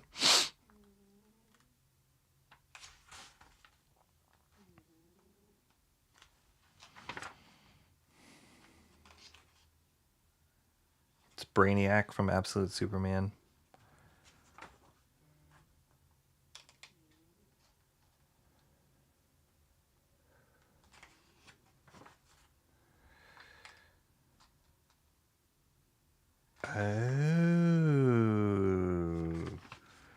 Oh, so they're using the Justice League, but like kind of making them all these bad guys that are controlling the scene.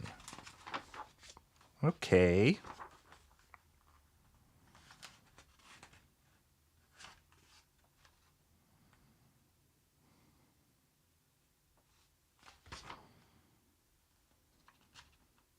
What? Lex Luthor. Dun dun dun. So a lot of like revealing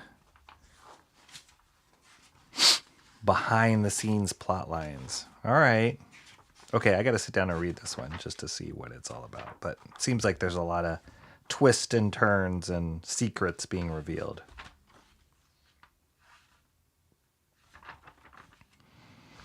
All right.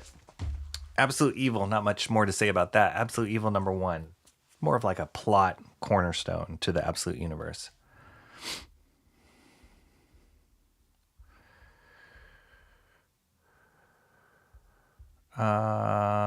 So live in her fighting really well or killing lots of people. You're not going to see a bunch of supernatural and magic-y looking fights. As long as you don't get an absolute Wonder Woman man-hating type artist on it. An absolute Wonder Woman man-hating artist type on it. Red Sonja has potential.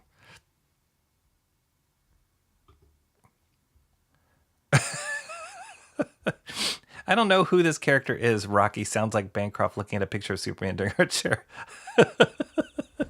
I'm not... Is Bancroft still around? I'm not that bad. There's Thawne's and granddaughter and the Joker, I think. Thawne's granddaughter and the Joker, I think. I'm aware of your joking. It just prompted me to have a sincere thought. I don't know if they have comic books for the blind like that. Cranberry likes colors in the book. All right. Hawkman is ruthless in this universe. Okay. Where was he first introduced in the Absolute Universe? What book was he first introduced? Mo Biggs is dropping some sort of link here. Can I look at this one? What's going on with my window? What the heck happened? We're still live, right? You guys still there? What happened to my... Okay, that was weird. I was trying to refresh a window and didn't show up. Okay, what's this image, Mo Biggs? Sorry, I didn't mean to laugh. That... Okay. Speaking of comic book access for the blind.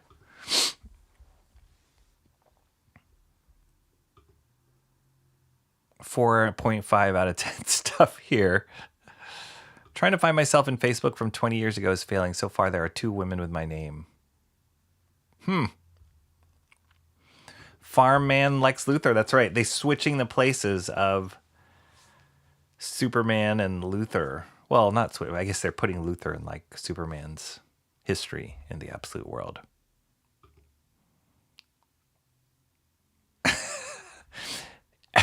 In all fairness, Mo Biggs, there's sometimes you drop links and you're like, don't play that. That's just for the chat. So I got to be cautious here.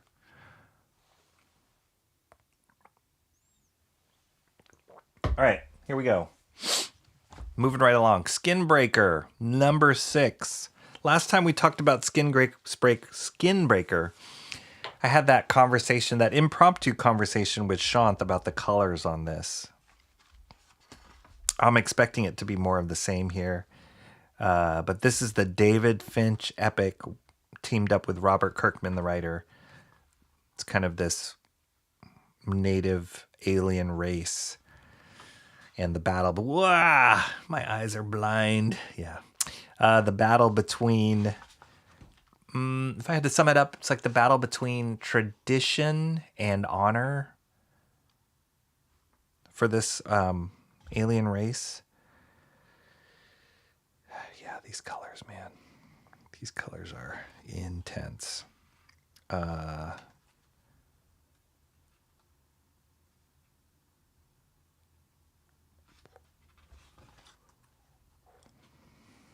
I mean, you just see it like oftentimes people use red as like impact, draw your eye. Red is a caution color. It's a warning color that's just built into our DNA as humans. But the intensity of this red compared to the rest of the page is almost identical. So when you look at it, you're like, okay, I can see you're trying to draw attention to this, but like everything else is as intense. So it doesn't quite have the impact that I feel like it should. Oof. And you just miss it. You miss all this intricate artwork, line work that David Finch does. Because I'm here staring at this and comparing the colors. Gosh.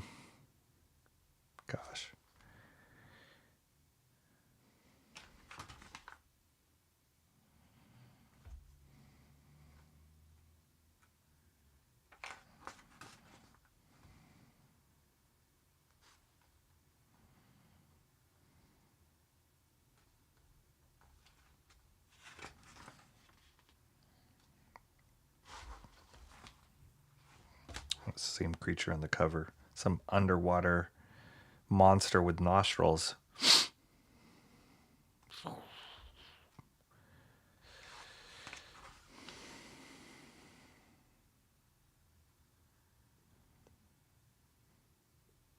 Yeah. It's just like the saturation and the intensity on all the colors is at 10. So there's no area for your eyeball to rest when you're looking at this stuff. This is probably the most restful page because of the black. Everything else is just like every page turn. Like I don't get the threat of these monsters, which they've been chasing these characters or stalking the alien race this whole time. I don't feel the threat here. They're just all blended in with everything else. And the colors should help you feel that like they're in shadow, they're stalking this. Ugh. Gosh. Annalisa Leone, come on, man. Yeah, when there's heavy blacks, it helps your eye to focus a little bit.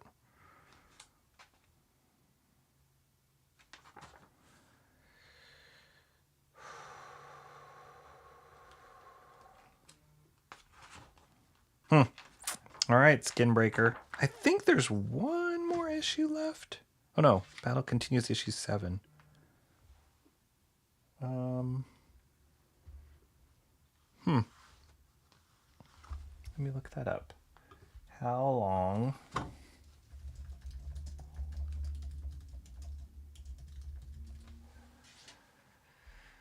Eight issue. Okay, so this is 6, right? So 2 more issues after this.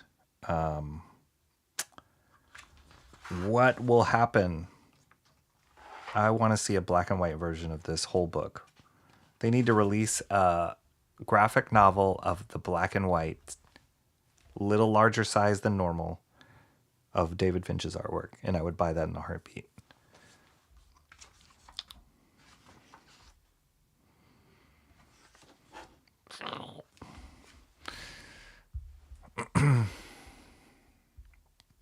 Skinbreaker number 6. Okay, where are we?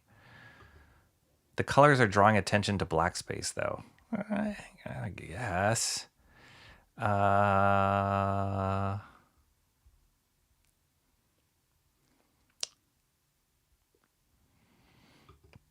of Brunson. What's up, Brunson? How are you doing? It's okay. You're not late. I actually started streaming earlier today, so maybe you're just on time. Cranberry, you got it. You got a bug in your ear, man, of making a blind comic. Interesting. A book with raised lines like what Blinken was looking at in Robin Hood. Oh. Shelby, I think, said that it's the paper, not the colors, as the PC file colors are better. I don't know, man. I don't know. I think that's a bold comment that it's just the paper that makes these colors look like this. the editor needed to figure that out. Like they needed to do a test run of the colors printed on this paper stock and then realize that it's too much. But they're already 6 issues in, and it has not really improved, in my opinion. So yeah, it's too much.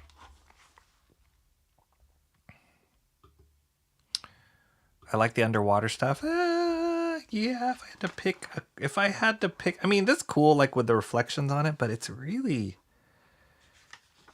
if you just do the squint test on this stuff, like I squint my eyes. If I squint my eyes on this page, I don't know where to focus. Maybe here is the biggest area of contrast, which this is just a foreground fish. Like that's not where my eye should be going. My eye should be going here. And I squint my eyes and I don't get that at all. Like I don't see this character at all when I squint my eyes. I see this. So that's usually like just a quick test you can do when you're looking at color theory and value on a page, is to squint your eyes, and it helps to boil it down to the strongest areas of contrast. Yeah. That's why the pages with a lot of black in them, you can really kind of tell, oh yeah, I'm supposed to look at this because this is all blacked out, right? But like here, okay, I can look at this because this is all blacked out. But like this, like you squint your eyes, what do you see? I don't see this guy. I see like maybe like this here, right? You squint at this, like what do you see? Oh gosh, yeah, it's not good. They used to use image print page paper, and the new paper doesn't always translate colors well. I don't know. My counter to that would be like, okay, then change the colors. Like color for what the final print is gonna be. That's your job as the colorist, not to be like, whoa, paper didn't do it well. Oh well, nah. Adjust. Battle of Tradition and Honor sounds like DC execs battling their consciousness over the eps. Wow, a better version of trash we usually read, say the weebs, while people who like good things are dispirited.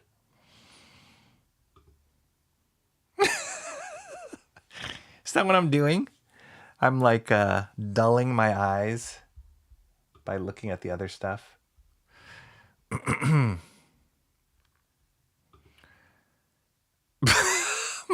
Awesome one.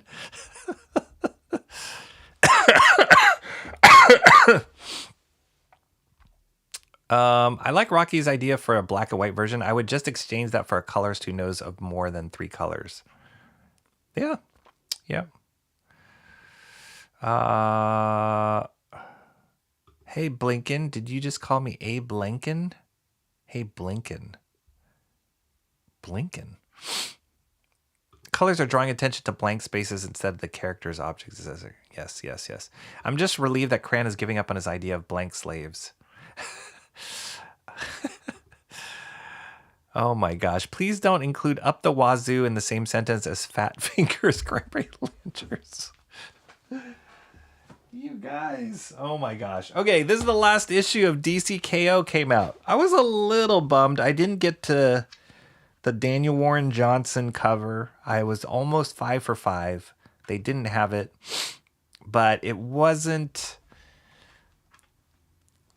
important enough for me to hold out on picking up this issue to try and hunt for the Daniel Warren Johnson cover. So just a little history, he drew a variant cover for all of the issues of DCKO. I happened to get all 4 of the previous ones, and I was hoping to finish it off to get his cover for issue 5, but I couldn't find it. So I just got the standard DCKO cover, which is cool. I like the little window that they've done. They've done this for all issues. But yeah, this is the last issue of DCKO. And I don't think anybody here watching is invested in it enough that they don't know what's happening with the story. But so I'm going to spoil a little bit. And if you don't want to be spoiled on DCKO, maybe go to another stream and then come back in 20 minutes. But Lex Luthor was the last man standing against.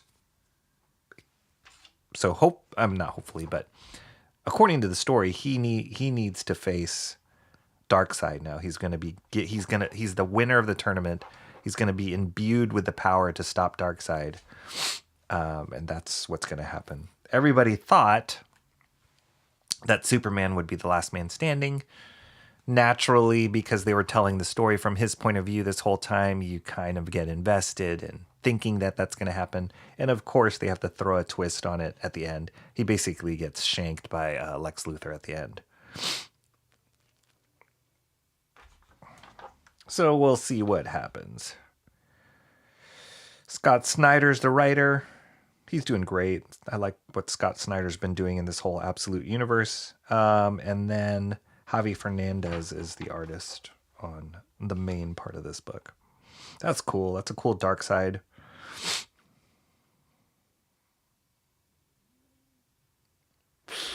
Using the Omega effect. Oh, so they hinted at this character at the end of the last issue. They didn't say who it was, but they kind of showed his face and this cloak, kind of the chains. He's Doomsday. This is the absolute Doomsday. Interesting.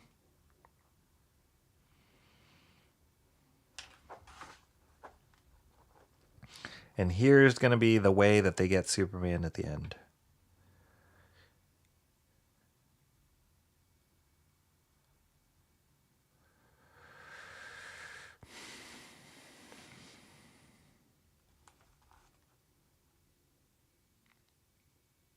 He's using something called alpha energy because it's the opposite of omega energy. Get it?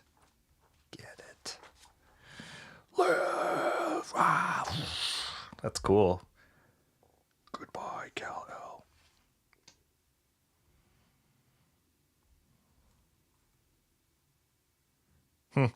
I love how they do this sound effect. It's like blurred here and gets in focus.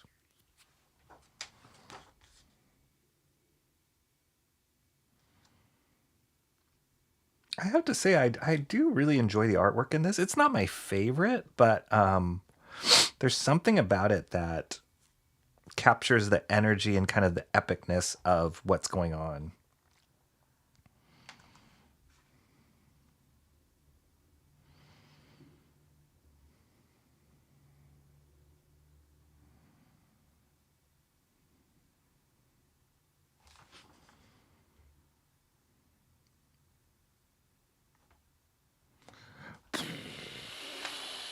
King Omega, let the War of the Kings begin.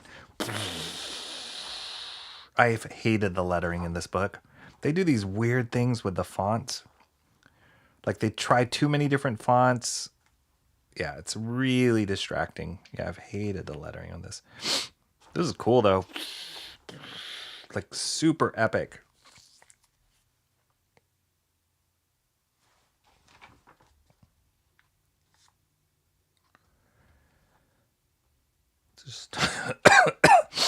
Just beating the crap out of each other.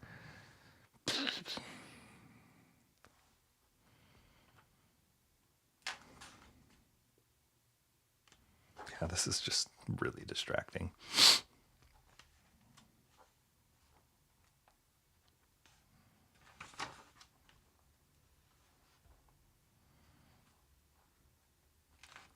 Ah, they're bringing in all the characters. Everybody! On the count of 3, let's all punch him together, because we're good guys. I mean, we knew it was going to end like this. It was cool, though.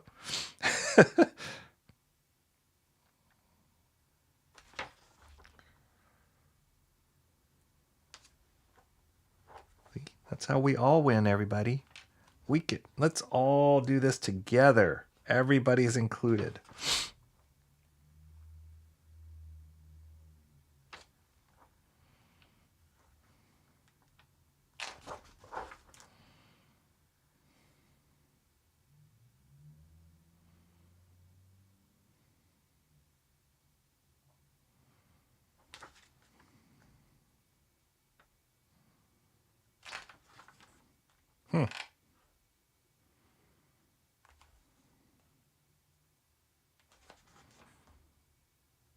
Ah, look at that setup.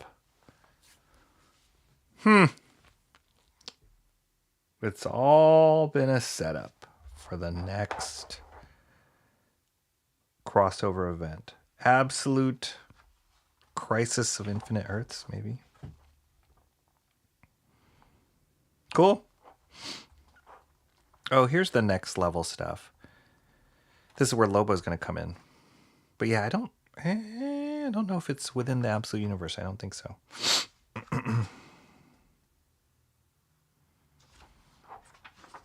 Interesting. All right. I didn't think I would stick with DCKO this whole time. You guys remember the first time that I heard about the series, I was like, I don't know, I'll give it one issue. And now here we are at the last issue. And I know I haven't read it yet, but I will say it was kind of cool. I kind of like it. It was expected what happened at the end. They tried to throw us off with the little twist with Lex Luthor, but this is cool to see Superman like going toe-to-toe with Darkseid. That's cool. That's a cool drawing. And then this little like teaser of an Absolute Crisis event. Kind of digging it. So yeah. I say I'm satisfied with DCKO. Number 5. Total endgame moment. Yeah, absolutely.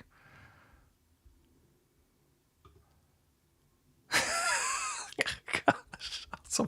The actual mainline Doomsday. It's a long story, but he's... Really? Oh, I didn't know that. The Doomsday I have in my mind, and this is how out of it I was with the current DC stories before all this Absolute stuff, is I just had the death of Superman in my mind of what Doomsday was. I didn't know he was like chill. Doomsday, period. Oh.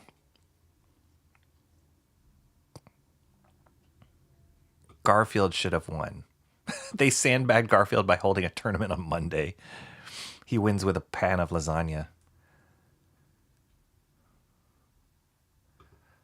Competent Batman, competent Superman, competent Wonder Woman. I think you should pitch it.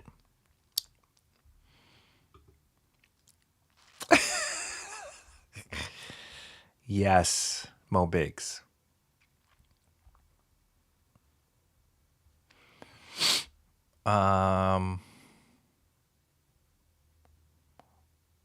Yeah, I agree on liking the art. Yep, he's wearing a Captain Crunch hat. Yes, that Omega symbol does look like the Captain Crunch hat. All of them punch him? I don't know. They just kind of hold hands, and by the power of love, we said we'd all go down together.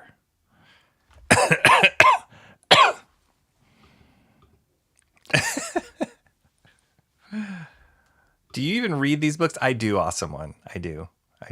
Same Doomsday. No kidding. Okay. So, I mean, this is their way of like crossing over.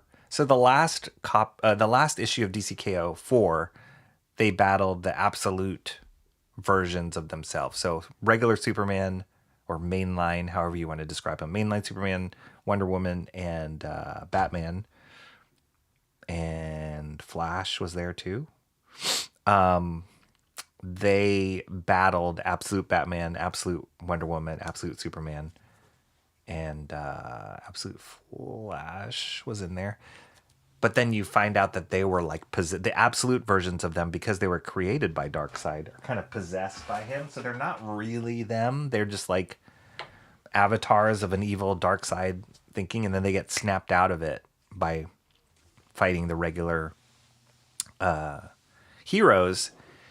But it's kind of cool because they're crossing the timelines, and then they justified having those different timelines. So it's interesting that they put in Doomsday, what you're saying, Timmy Mello, that this is the doomsday. It's not an absolute doomsday. So that's kind of cool because, yeah, they're showing that these two universes can coexist next to each other.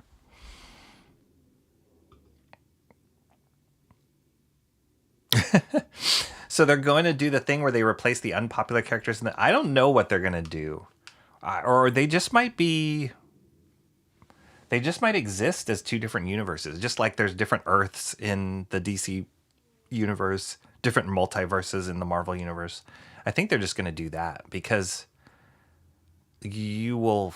there will be an uproar in fandom if you actually replace the Batman we know and love with this absolute Batman and all the other characters. Yeah, I think they're just gonna, because they've been so popular though, DC's best-selling books, they're just gonna keep going and just call it its own universe. I'm assuming. Absolute Proportions at the Golden Corral fight.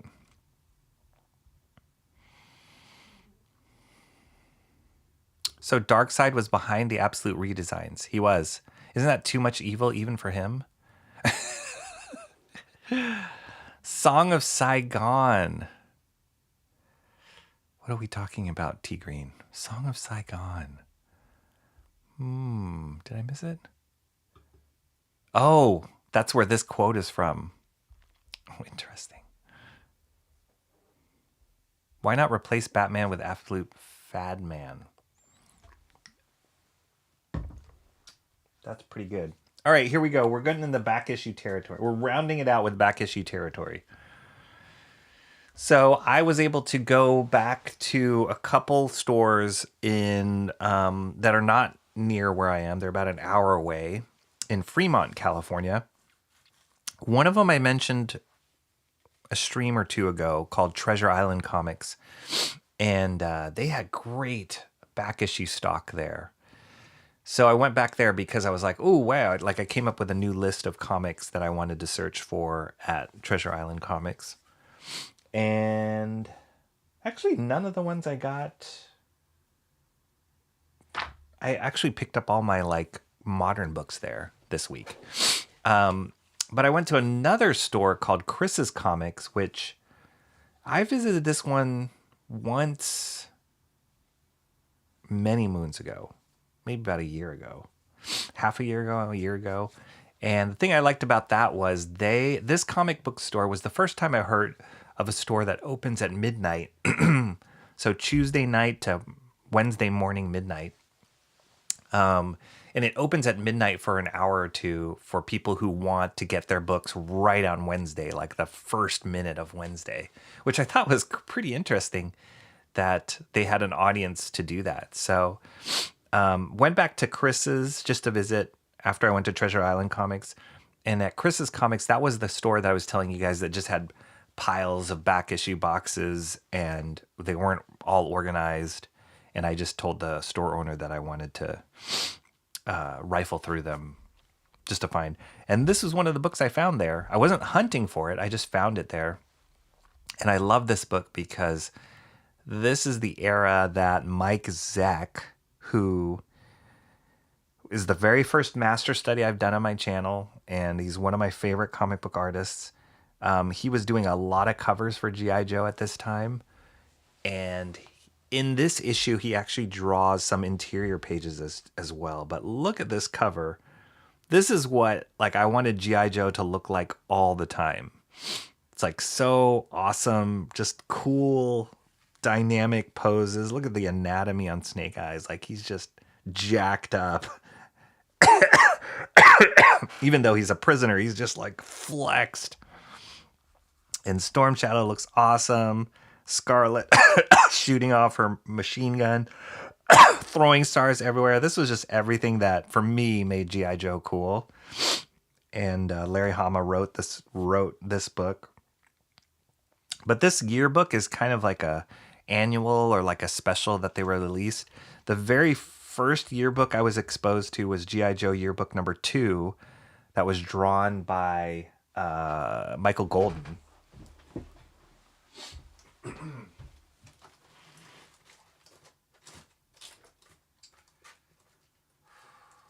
I can find it.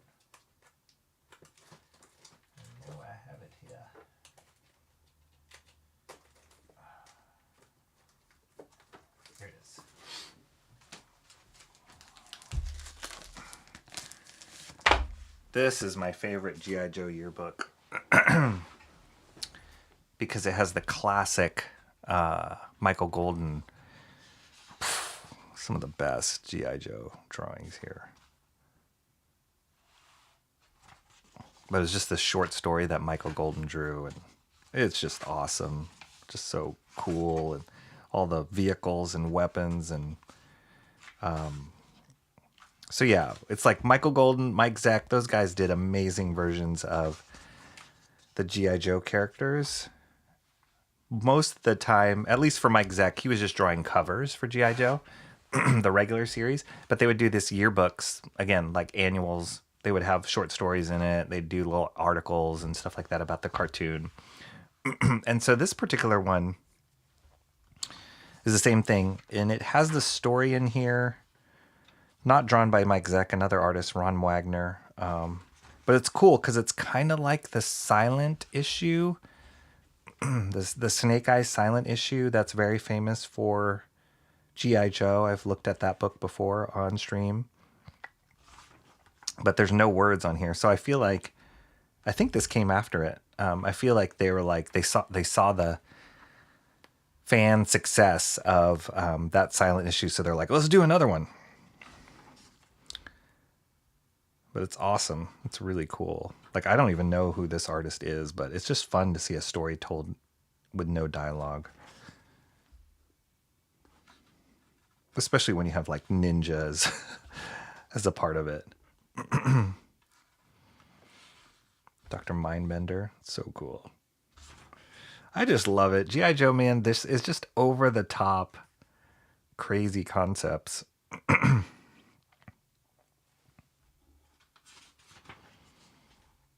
Here we go. Storm Shadow finding a bunch of ninjas.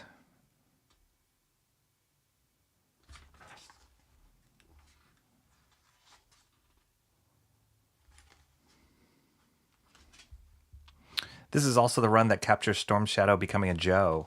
Nice. Yes. He was like, Storm Shadow was like the coolest counterpart to Snake Eyes, the villain. But then when he became a Joe himself, you're like, yeah, we're both on the same team.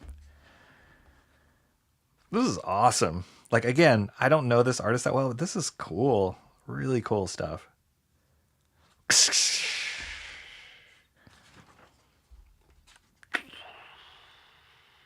Snake Eyes is such a great design.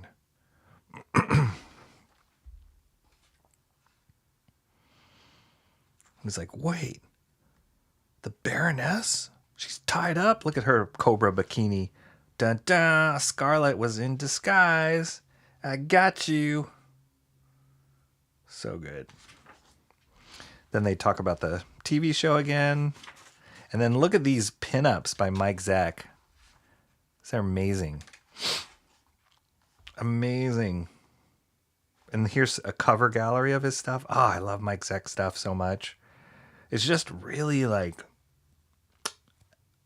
I said this in... I did a little follow-up video for my master study of Mike Zeck's work. The image I did was from his Punisher run. You can go back and watch that on my channel. The master study of Mike Zeck.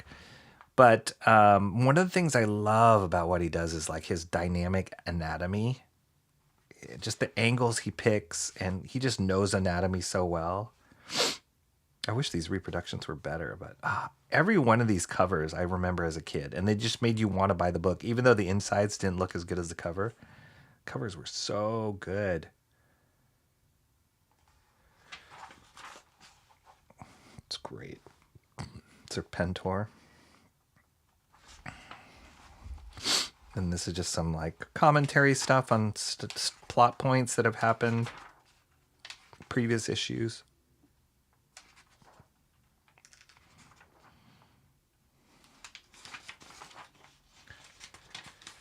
There's like a tongue-in-cheek and yet a seriousness about G.I. Joe that balance is like perfect. And then this story here, there's a small short story here at the end called My Dinner with Serpentor. And this was drawn by Mike Zeck, which is awesome. I wish it was longer.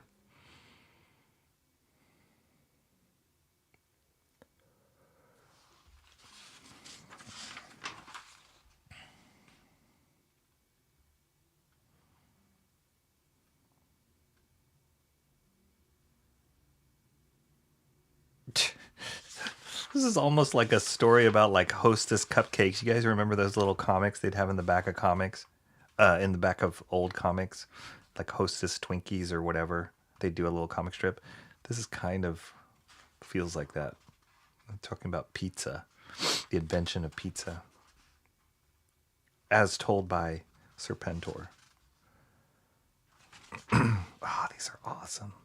Xandar and Zorana. It's great character designs. The Dreadnoks, obviously. And Hawk. See, there's Mike Zeck. Oh, it looks like P. Craig Russell inked it too. Yeah, beautiful, beautiful pinups. Love this back cover. It's cool. Some Mike Zeck goodness in G.I.Joe Yearbook number 3.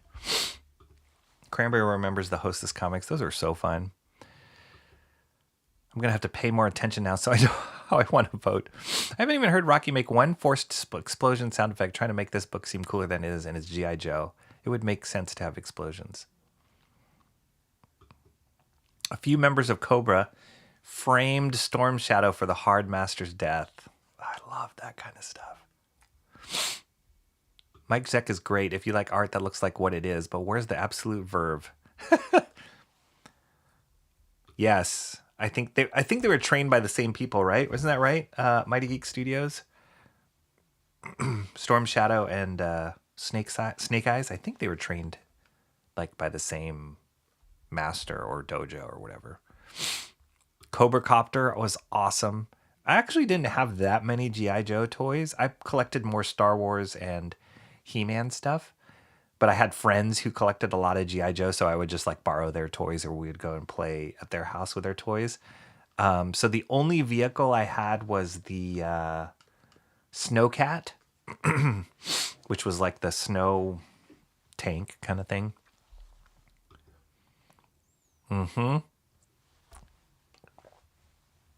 Yeah, Transformers. I would collect some of those too. Yeah, those were the days, man. Those were the days. Haven't been here in months and Rocky's still coughing. This is my allergic cough now. Awesome one. Hopefully DC can take over the G.I. Joe license so we can get Absolute Joe, where every character is just, I don't know, a triangle? Dang it. Mo Pigs. Oh my gosh. Yes. Yes.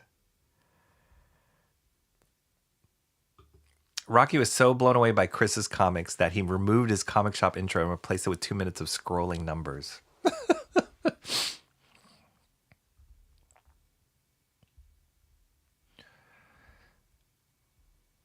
Doomsday is pretty much immortus and is the keeper of time because of dying thousands of times, achieving a type of quintessence. It's also revealed he was created to oppose Darkseid originally. No kidding. Wow. I am so out of it with that lore.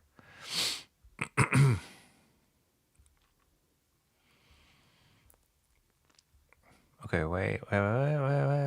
Where's the over-stylized trash?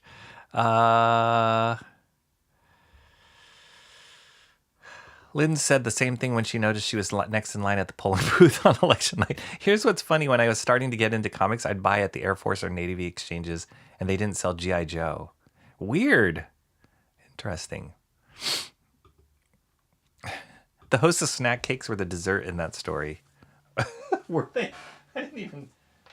Were they? That would be perfect. I didn't even see that. Are you joking? I got pizza here. Drink. And it's not beers, guys. I don't know if you guys can see that. Let me zoom in here. They made sure that it's not beer that the Dreadnoks are drinking. It's actually soda. Not, we don't do that here, kids. It's actually soda.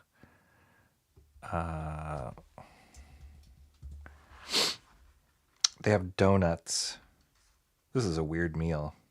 I don't think they have the Hostess. That would be awesome if it ended with them eating Hostess cakes.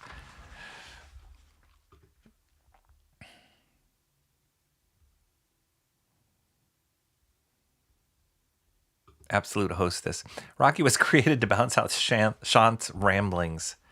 No, I ramble just as much. I have the original cover, Absolute Hostess, and 2 alt covers. Huh. Hostess already had their absolute era when they changed Twinkies for the worse and stopped having Ninja Turtle pies with Mutant Ninja ooze. That was gross. Those 3.75-inch Joes were the best. 3 3/4 inch, but not like those 6-inch ones they got today. Yeah, there's something about the charm of those, that size, that 3 3/4 inch. I wish I knew more about figures and toys or G.I. Joe toys to be able to comment on it. I had a good buddy I used to work with who was the biggest Star Wars and G.I. Joe fan, and he knew everything about the toys.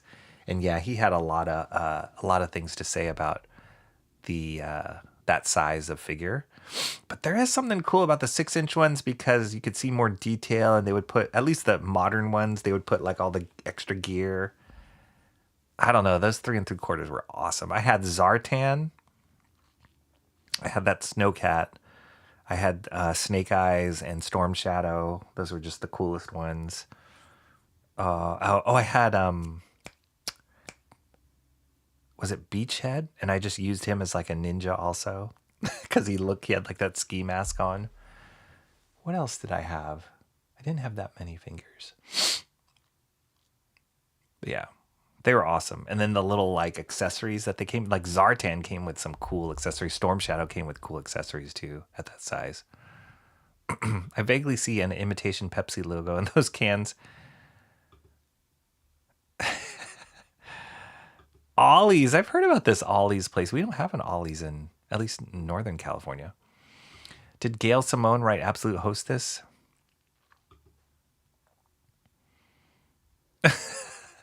G.I. Joe was one of the few comics where product placement was a thing. It was. It's kind of amazing. Bancroft considers Rod to be his USS Flag. Did Gail still have her ding dong? What are you guys talking about? Oh my gosh. Okay. I picked up this beauty at Chris's Comics. And this was one I was not on the hunt for. I just saw it and I was like, oh, wait. Is this the last Stephen Platt issue of Moon Knight? Now, Stephen Platt's controversial in a sense that some people really, I guess this kind of describes a lot of the stuff that I like. But some people really hate Stephen Platt. Some people really love Stephen Platt. I think this era of Stephen Platt, this was right before he went, well, actually, this is probably on the wave of him becoming meteoric. But this was his last job I believe this was his last stint on a Marvel book before he launched into Image Comics and working for Rob Liefeld on Prophet, which is kind of some of his top best stuff that he was doing. So he really kind of rose to meteoric fame on Moon Knight, on the stuff he was doing on Moon Knight. And I believe this is the last issue that he worked on. So I've seen this one looked at before online, but when I just saw it at the shop, I was like, whoa, they're not that easy to find because Stephen Platt's still a popular artist. So it's kind of hard to find back issues of stuff that he's worked on at stores. You can online or like on an eBay. So yeah, I was pleasantly surprised to find it. It wasn't that cheap, but it was worth it for me because I'm a big fan of this era of comics, and this just kind of represents it. I think this is the best that we will see of his artwork because it's in black and white. Because when I flip through this, I'm like, this. You think I have comments about the Skinbreaker colors? The colors in this are really not good. Like, really not good. It's everything wrong about computer coloring. And this is when computer coloring was just starting to come into the comic book industry. And so people who were colorists, they were just clicking every button that Photoshop had at the time. So you'll see in a second here. Here we go. This is Moon Knight, drawn by Stephen Platt. And There's just something about Platt's artwork that is so wrong and so right, in my opinion. This is unbelievable. There's so many wrong things going on here, but I think the thing that made him so appealing to fans at the time was just how many lines he put into his drawings and the intensity of the lines. It was like Todd McFarlane was doing a lot of this for his Spider-Man work, and I think Platt was just trying to top what Todd McFarlane was doing, what Jim Lee was doing. Was Portacio is a big influence on Platt's artwork. But yeah, he was just drawing crazy stuff. Like, this guy's fingers don't make any sense, and the lighting on his fingers doesn't make any sense, but it just looks crazy, and I kind of love it. But the colors on this is, oh my gosh. I'm sorry, Ovi Handru, but I don't know what you're doing now. I hope you're not teaching color theory or computer coloring. Yeah, you just can't tell what the heck is going on. And that's kind of the case with Stephen Platt's artwork a lot, but that's kind of the charm also. You just don't know what's going on. It's just a lot of drawing, or a lot of pencil mileage, I should say. A lot of rippling muscles that are not connected to any form of anatomy. This is where you can see the Will Portacio influence on his stuff, but yet the anatomy is still kind of screwed up. It's just the way he cross-hatched, and hatched his cross-hatching that feels very much like he was looking at Will Portacio stuff.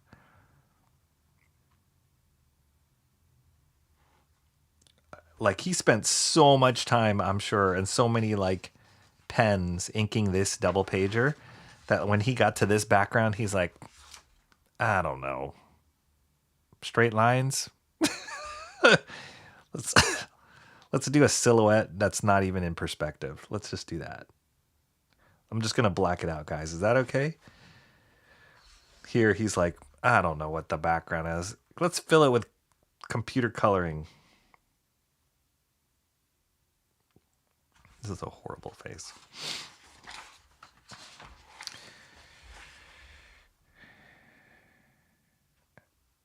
Yeah. This is fun. The coloring is so bad. It's so bad.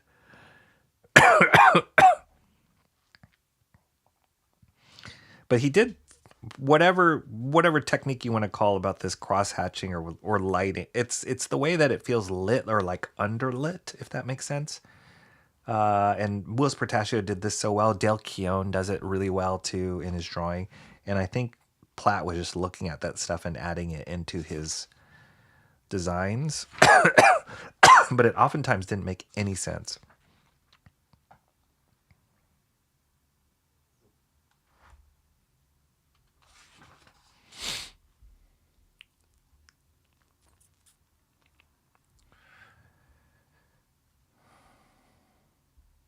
Moon Knight, cool cover. It is a cool cover. And I think it's because it's in black and white too. She's a dude. This is when I was not on the hunt for, Rocky points out, so Pig Feeder Lady won't feel insecure. This is a classic Stephen Platt Moon Knight drawing, which is funny because the Moon Knight in my mind is not this like rippling, muscly superhero. He's more like incognito in the shadows, mysterious. But here, Stephen Platt just juices this guy with like steroids. This belt, the perspective on this belt or whatever is here on the belt buckle doesn't make any sense. It feels like it's an indent, but it's the wrong perspective because his waist is facing this way, but an indent is going in that way. Unless he was meaning that it protrudes out.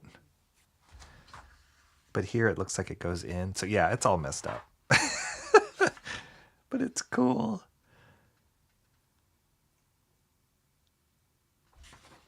This coloring is so bad. God, the colors are so bad on this. This is one of the hottest selling books at the time, too.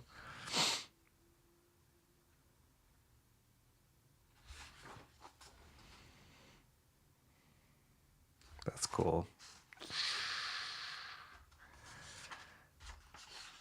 But yeah, I don't know what was going on with the coloring on this. I want to see this whole book. I would love to see this stuff in black and white. I know that. I'm jealous. Like a lot of those guys that worked in the industry have bootleg copies of Platt stuff in black and white, and I would love to see that.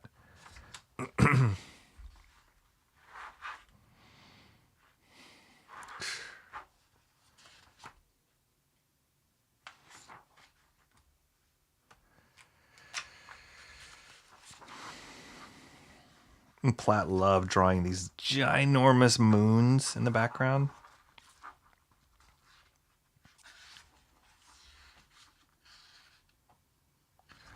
It's funny. You want to see how bad the coloring is.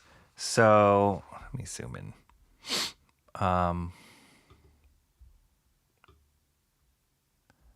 Right here on this panel, he basically dies. This version of Moon Knight dies, and his eyes are open. You can't see that because of the coloring.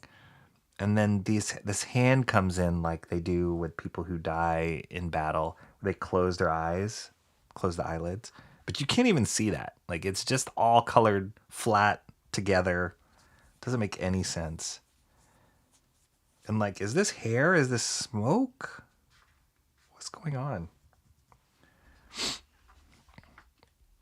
Horrible.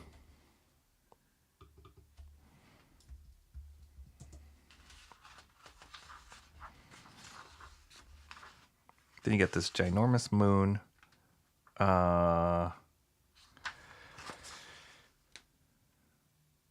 See, this belt, it's like it's concave, right? It's like there's an indent, which still doesn't make sense, but that's kind of how I read it. But then this belt, which is that same drawing we looked earlier,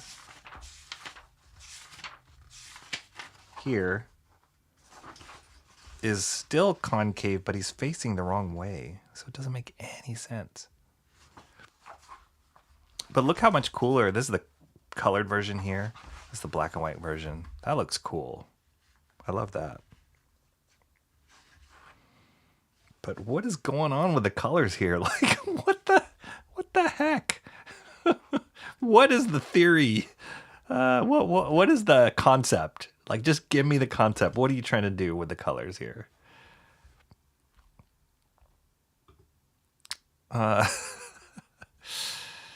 Yes, the colors are crazy. Guess they don't test print anymore. Splash page is kind of over detailed. Do you think?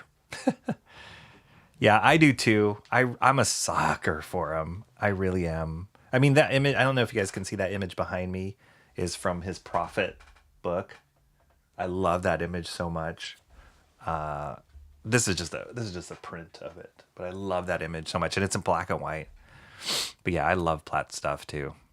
Mega Man X, that reminds me of some trivia. Do you know that Mega Man, Rockman in Japan, was not made of rock, nor did he perform rock music? I knew he was named Rockman, but I didn't put two and two together with that other stuff either.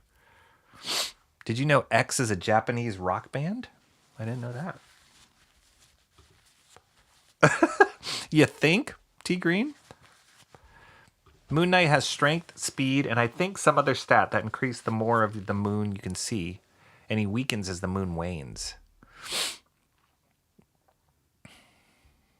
Yeah, but I don't see him as like this jacked out. Like that's not normal physique, I would think, for Moon Knight. Moon Knight has multiple Yes, I knew that. Yes, which is cool. Absolute Platt, that would be amazing. Moon Knight is usually ripped. Really?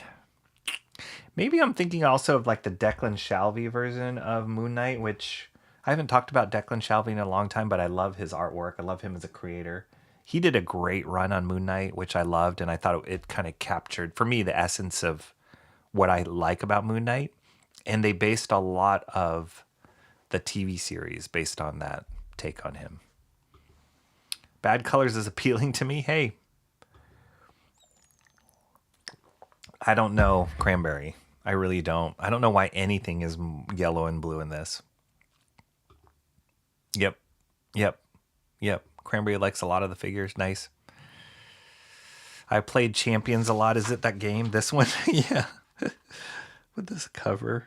I remember this cover a lot growing up. It's amazing, Rocky. Better than many things you think are good. Hey, you know? Yep. He's Moon Knight. It's not supposed to make sense. It's to a certain extent. Yeah. Hey, I'm all for Platt's take on it, and I love that he became popular because of this stuff. It's just funny to look at it now, not in my like 11, 12-year-old eyes, but now as old as I am, looking at this stuff and just be like, what in the heck? But, at the end of the day, it was cool. It was cool for kids. It was cool for kids that read comics, and it made us want to buy it. So who am I to knock it? But the colors, oof.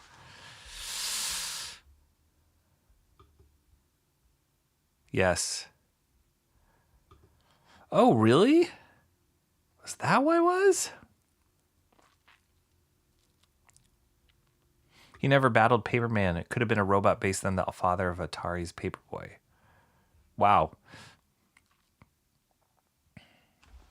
I remember that cover. I wanted to be the guy with the visor.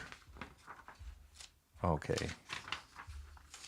Where is the guy with the visor? We got one more book to go through. Guy with the visor. Did I miss that? Mega Man.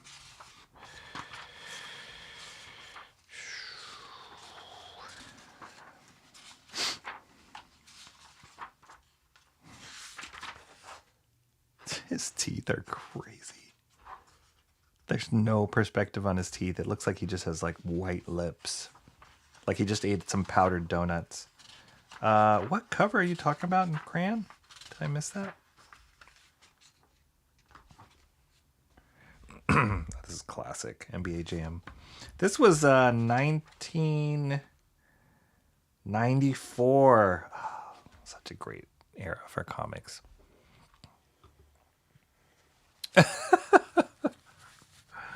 The one with the werewolf guy.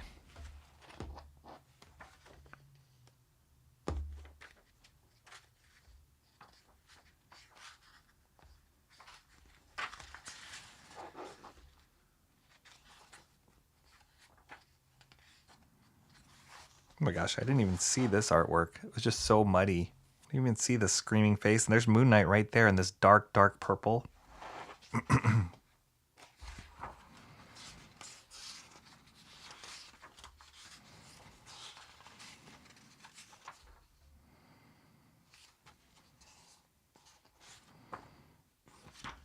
What werewolf guy? Did I miss that? How did I miss that? Oh, this guy?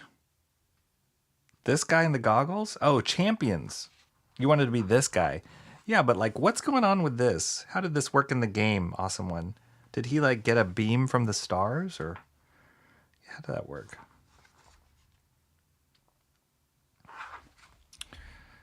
Yeah. Got it. What the hell was Nolza Shack? Was that precursor to Shaq Fu without the coupon for a Burger Shack?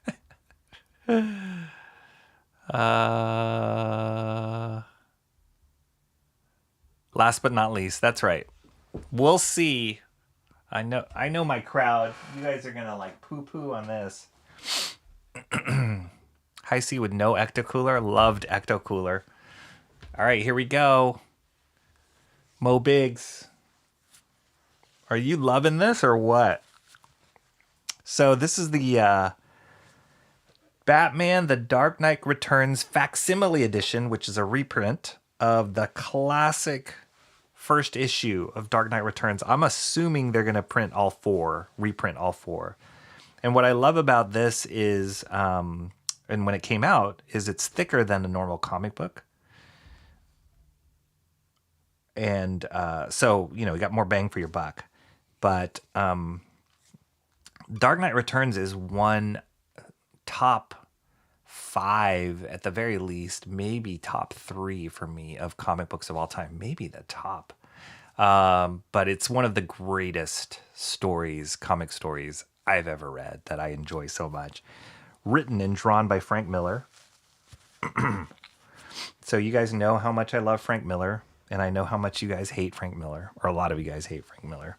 But when I heard this was coming out, I read that they were doing some variant covers. Because they also, I think they released one that has the normal cover on it. Oh no, that's not included here. The classic Dark Knight Returns cover on here. And I own Dark Knight Returns as a graphic novel. So there's no real reason why I would need a facsimile edition. But there was something about picking it up as it was released before, which I didn't as a kid. The first time I was exposed to Dark Knight Returns was as the graphic novel, not as the individual issues. So there's something about experiencing that for me. I love Dark Knight Returns, so can't have enough of that. And the big reason, too, was that I found out there was a variant cover that was drawn by Frank Miller today. And that's what this cover is. And I love it. I love it so much. It's in Frank Miller's quote-unquote new style or whatever, which is very different from how he was drawing when he drew this book initially. And but yeah, I had to find it. It was not easy to track down. It was a popular variant cover. So it took me a couple places to find it. I did find this at Chris's store and Chris's comic shop. And the other comic I picked up was a blank sketch edition, which I think is kind of cool. Drawing on blank covers is something I haven't tried yet. I know Shelby does it a lot. Shelby Robertson, who has his own YouTube channel and has come into our chat before. He does it a lot. He does it amazingly well. And a lot of independent comic book artists love the blind sketch cover as a way of just kind of drawing their version of the artwork or, drawing a comic. It's just a thing. So I've been slowly collecting some blank cover versions of comics. People have gifted them to me. I've found them at stores, and I collect. I've got quite a few, maybe I want to say almost 10 right now. I haven't drawn any of them, but that hopefully is something I will do in the future on stream. But when I saw the one for Dark Knight Returns, I was like, heck yeah, I'm going to get a blank cover for that. So I did pick that one up. But here it is. We'll flip through this one quickly. For those who are not familiar with Dark Knight Returns, this is such, on all fronts, story, character, world, artwork, inks, coloring by Lynn Varley. Everything on this book is perfection for me. It's just as powerful as what the comics can be, superhero comics can be. And just taking a character like Batman and, like, at the time, turning it on its head, telling a really gritty, like, gut-punching story that changed what people thought of Batman from this point on. So this was originally published in 1986, and here we are in 2026. This is 40 years anniversary of The Dark Knight Returns, which is kind of crazy. And yeah, if anybody wants to get into comics, and they want to find out more about Batman or want a Batman comic to read to start, this one is it for me to tell people.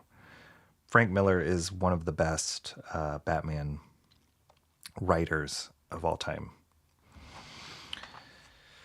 So yeah, you can see the difference between his artwork now and then, and can understand why a lot of people hate where he is now. But he's 40 years older, you know what I mean? And I feel like his artwork has just kind of evolved to what his body and what he can do now. But his artwork at this time, this is peak Frank Miller, the stuff he's doing here. Frank Miller also obviously did Daredevil, had an amazing run on Daredevil, which I've looked at a bunch of his stuff here before. And also on Sin City, that book. Well, I guess you can't see it here, but I opened it up on stream, The Big Damn Sin City, which is all his Sin City work. It's amazing. I finished reading that. So yeah, he's just incredible. Also, writer, artist on 300, which turned into a movie. What else did Frank Miller do? He's just done everything. One of the greatest of all times. Look at this beautiful storytelling, panel layouts, emotion, coloring. Lynn Varley is the best colorist on Frank Miller stuff.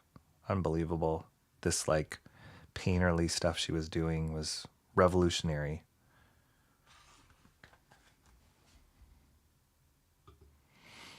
Those are the bottom. He's bent over, man. He's flipping. I love it. This was before he started drawing art for the blind. Nobody hates Frank Miller. We hate Frank Miller's current art, not his classic art. Okay, fair enough, Mo Biggs. Fair enough. Dark Knight Returns. That's right. Returns. Moon Knight should have been printed in black and white. That would have been what do you call it?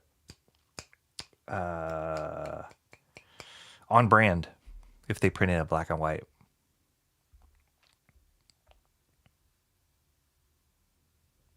Eternal Champions was better on Sega CD. Oh, Sega CD.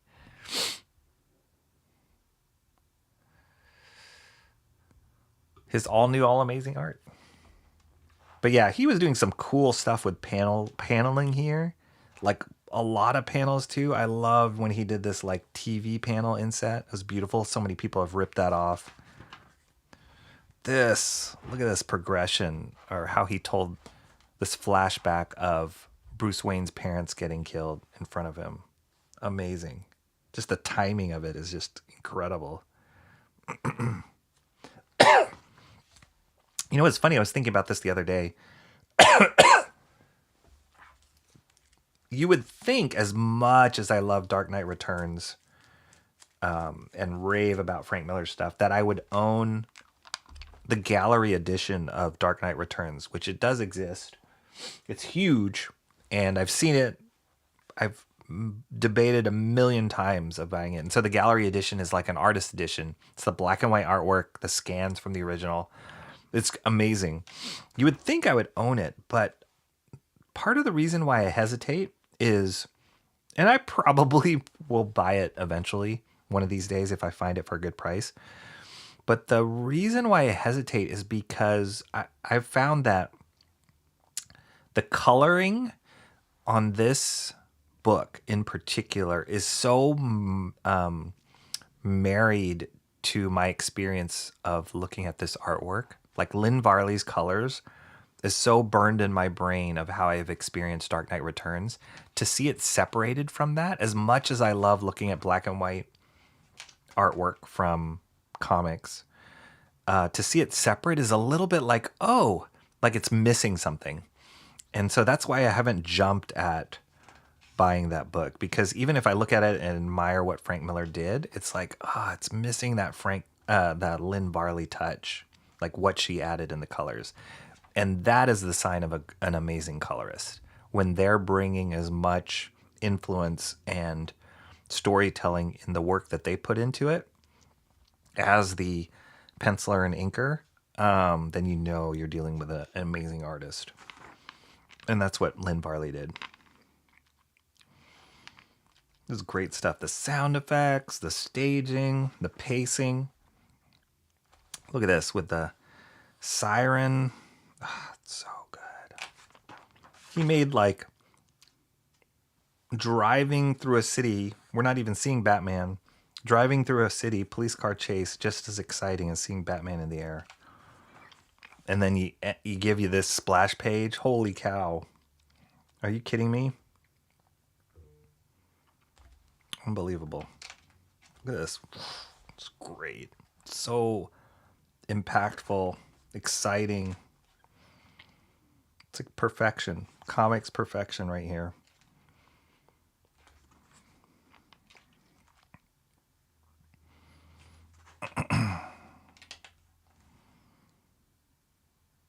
Just look at the light touch, like the sophistication and the coloring too is like, to see this compared to like Skinbreaker or the Moon Knight stuff is like, it's refreshing.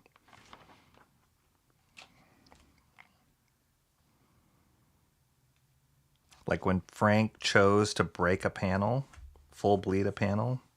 Brilliant.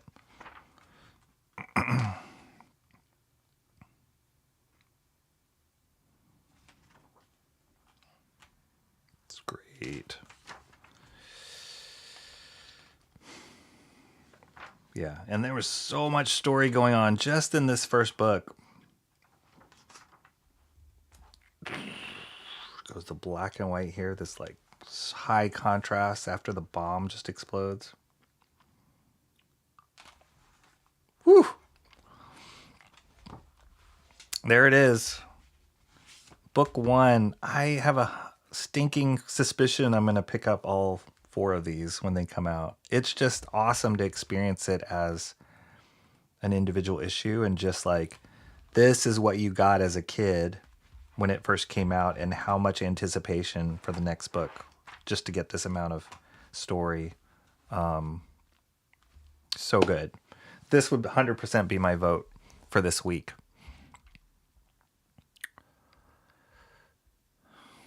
I remember when Randy Travis had a stroke and forgot how to sing. This is like the art version of that. Dang. It's Miller time. I've softened on some of his new stuff, but still. Frank's new style was inspired by ancient cave paintings, but not as good. I've heard of this Bill fellow. So will you get to see them? What? The Dark Knight Returns is comic mythology. Absolutely.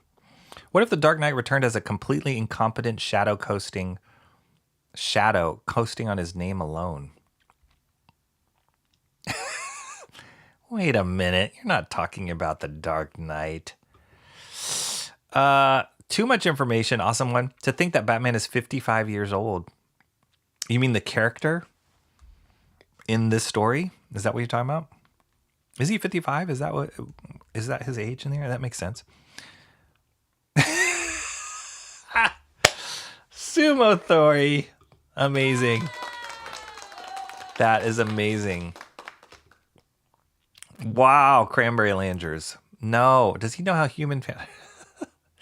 Sin City puts a dark twist on Slice of Life. It's way darker than just a Slice of Life. Yeah, it's super dark, but it's so good. I still need to finish Seven to Eternity. Mike, didn't you do that video like 4 months ago? Dang it. Is there a reason why? Is it just time, or is it not gripping you to like rush through it? Frank Miller is currently going through his Saint Anger era. Rocky is a fan. Seven to Eternity. This is what you got as a kid. If the cover looked like that back then, it would have been canceled after the first issue due to total lack of interest. Oh, dang. Sneaking Suspicion. Thank you, Adam. This is Adam. I knew I liked you. Help me out here, man.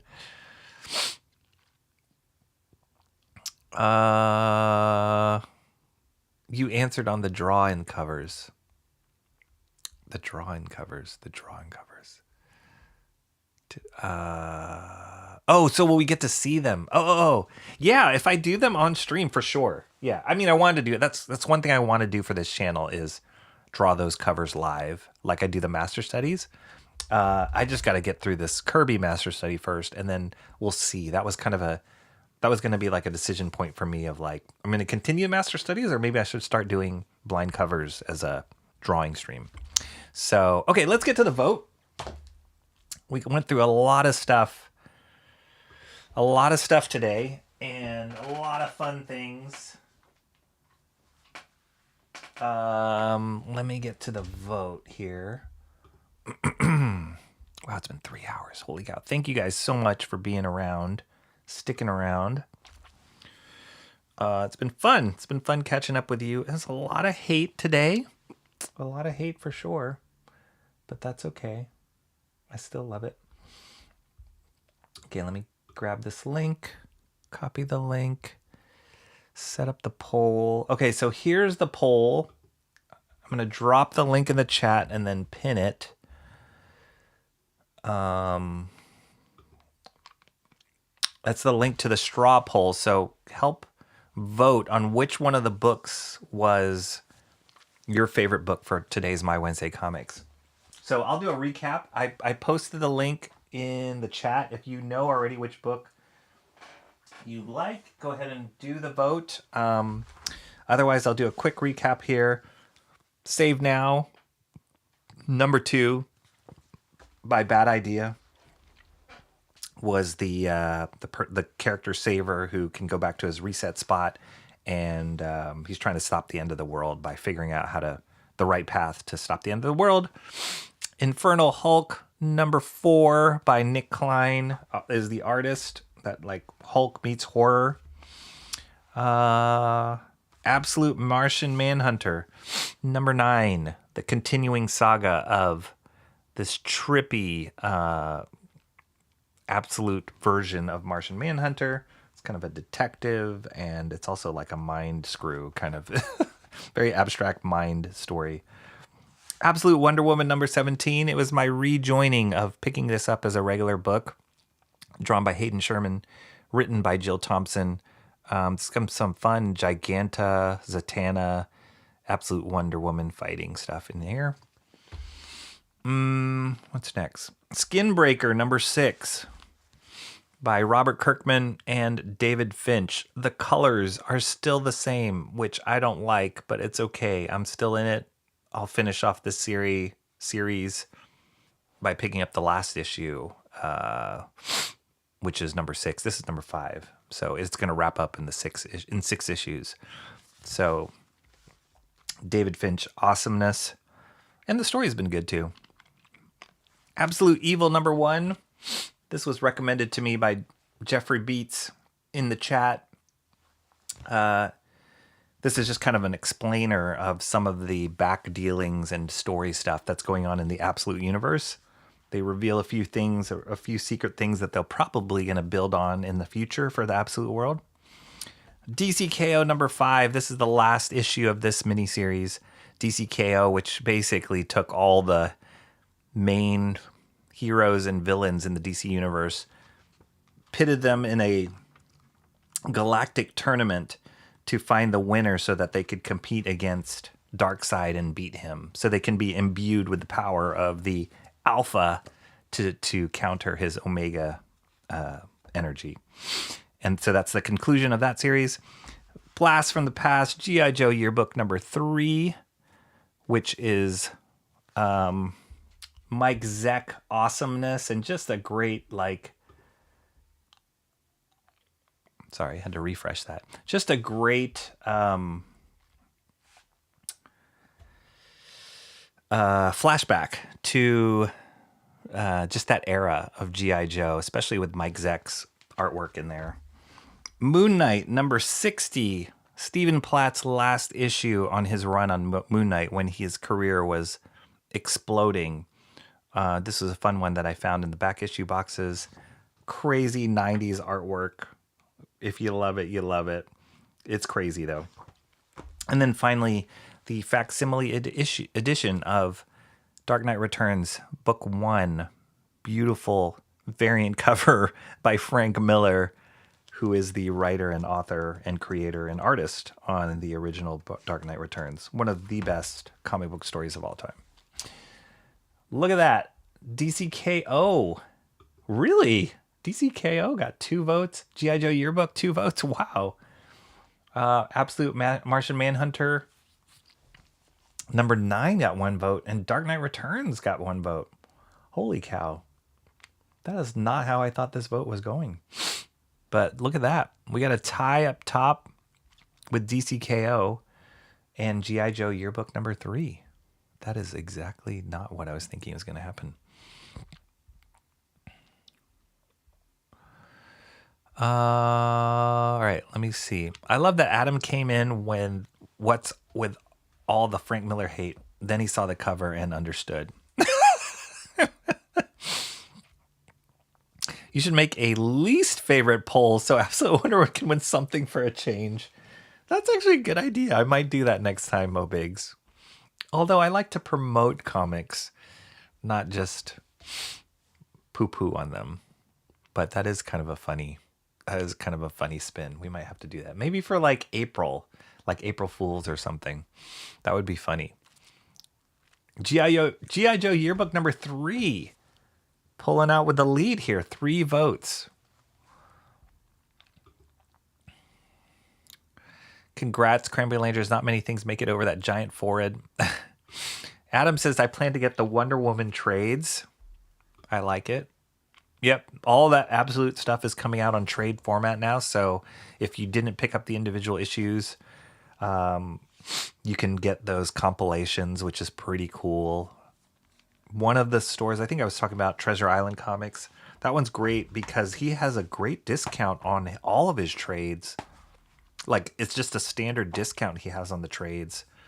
I think it's like a 10 or 15% discount. So it's kind of cool. It makes you be like, oh, wow. Why would I buy a trade at full price anymore if this guy's always selling it discounted?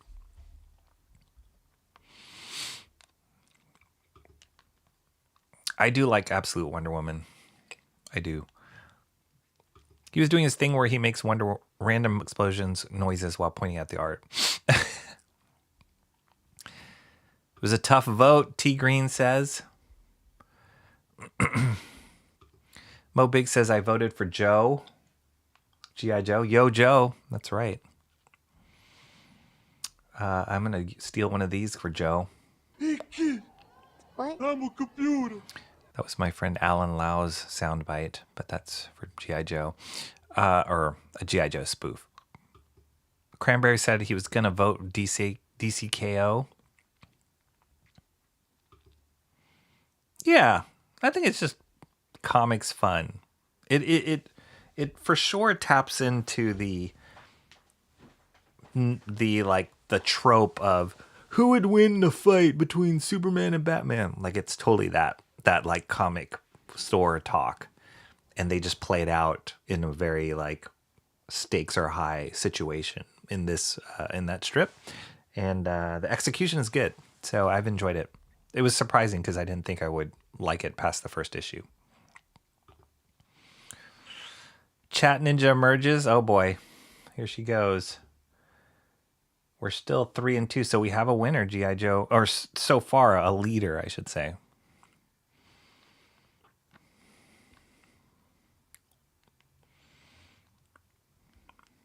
Keeping the streak going. Of the ties. No. DCKO is a good excuse to not read a book, but point at the pictures and make explosion sounds. There are a lot of explosions in that book, but they're good ones. I would make equal, if not more, explosion sounds reading the G.I. Joe book. So I think those are good top of the pile competitors right there. Maybe it's like, which book would you make the most explosion sounds? I don't know. 3 votes, G.I. Joe Yearbook. That one's winning so far. DCKO number 5 right behind with 2 votes. Dark Knight Returns Book 1 Facsimile, 2 votes. That would be my vote, actually. Absolute Martian Manhunter number 9 is 1 vote. Yeah, Mark, check it out. Him and Michelle went to a concert, I believe. All right. What'd I do? I'll give it 1 more minute because we have a leader. And then if not, we'll declare the winner, G.I. Joe Yearbook number 3. Where's my timer? All right. I'm going to give it 1 more minute. Because my cats are starting to meow too. Other than that, I'll talk a little bit about what's next. What's next is, dang it, can I do this again next week? That's what's next. Like I said, it's hard for me to do any kind of nighttime streaming recently just because of how busy I have been with some projects. So I don't think I can. I mean, the other thing was like if I could do a weekend stream for the master study. That was the only other thing. But sometimes the weekends are for me to catch up on stuff I'm behind on for work. So it's been really tough. But yeah, I need to carve out some space. Hopefully my schedule is chilling out a little bit, so it'll be a little bit more normal than normal, a little bit more normal than it is right now. But yeah, I got to get on the master study for that. Okay, timer's up. Is it still the same? 3 votes to, all right, I'm going to call it. The winner is G.I.Joe Yearbook number 3. Mo Big says, how about a zoo stream? Oh. Aren't you long overdue on returning to the scene of the crime? That's a good point. Well, weather's been kind of wacky. But yeah, I am due for a zoo stream, and I do need to renew my zoo membership. I've been kind of holding off on that. But yeah, weather's been a little wacky, but we're getting some stabilization. I guess daylight savings is coming soon. You guys know that this Sunday. Daylight savings. I think we gain an hour this time around. I hope. So hopefully that would help with going to the zoo too, because it would start getting dark like 4:30. And it's nice when it stays lighter a little bit longer. So we'll see. I like the reminder for sure, Mo Biggs.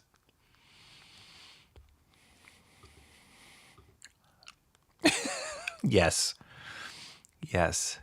Mo Biggs says, I might have voted for DKR, but that cover. Oh, wow.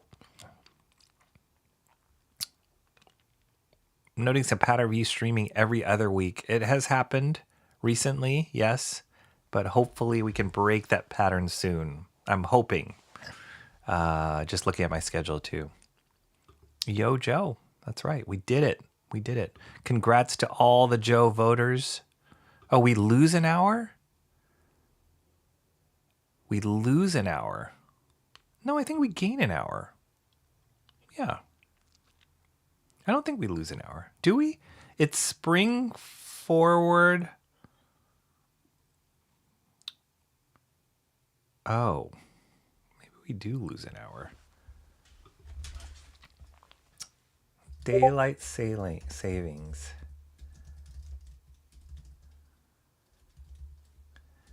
Do we gain or lose? Lose an hour. Oh, gosh. Yes, 2 a.m. to 3 a.m. You will gain that hour back in November. We spring forward. That's right. So we lose an hour. Dang it. Ugh. Okay. You're right. Mo Biggs is right. Well, shoot. Will we gain an hour of sunlight, though? Technically, is what happens. But we lose an hour of sleep. All right. Bummer. Okay. So one. G.I.Joe. G.I.Joe Yearbook number 3 is our winner. Thank goodness for good old Mike Zeck. So what I'll do is I will change the thumbnail picture of this YouTube post to reflect this book so that we can all remember which book won for this week. Go back and watch. So I did notice too, the less I stream, the more dead my viewership becomes. So I appreciate if you guys all can hit that like on this stream. Let's get this engine running again. And hopefully the more I can stream, that's why I posted that short video last night. The more that I put up content, the more people will come and watch. Hopefully the new memberships did something and get people to come in and check out this show. But all in all, it's just great to hang out with you guys again on this fine Wednesday. Hopefully you enjoyed that. Hopefully you like the books. Some of you hopefully like the books that I reviewed today. And yeah, keep reading your comics. Have a great rest of your guys' Wednesday. And I'll see you next time. Stay tuned. I'll hopefully keep you guys updated as to what my schedule will look like. Again, I'm thinking that I can get back on the regular rhythm of the Wednesday streams. The master study is still kind of a big question mark for me. But we'll do our best to try and get another one in there because I need to get to inking in that one. That one was, I have not been inking in a long time, and I'm itching to get back into that kind of skill. I've been on the computer too long. So anyway, awesome seeing you guys here. Steampunker was #1 in the chat at the beginning of this stream. So stay tuned for the credits or the end result. Like and subscribe. I would appreciate it. And you won't have it as Frank Miller's Broken Batman. No, it's going to change. It's going to change. All right, catch you guys later. Thanks for coming. Talk to you later.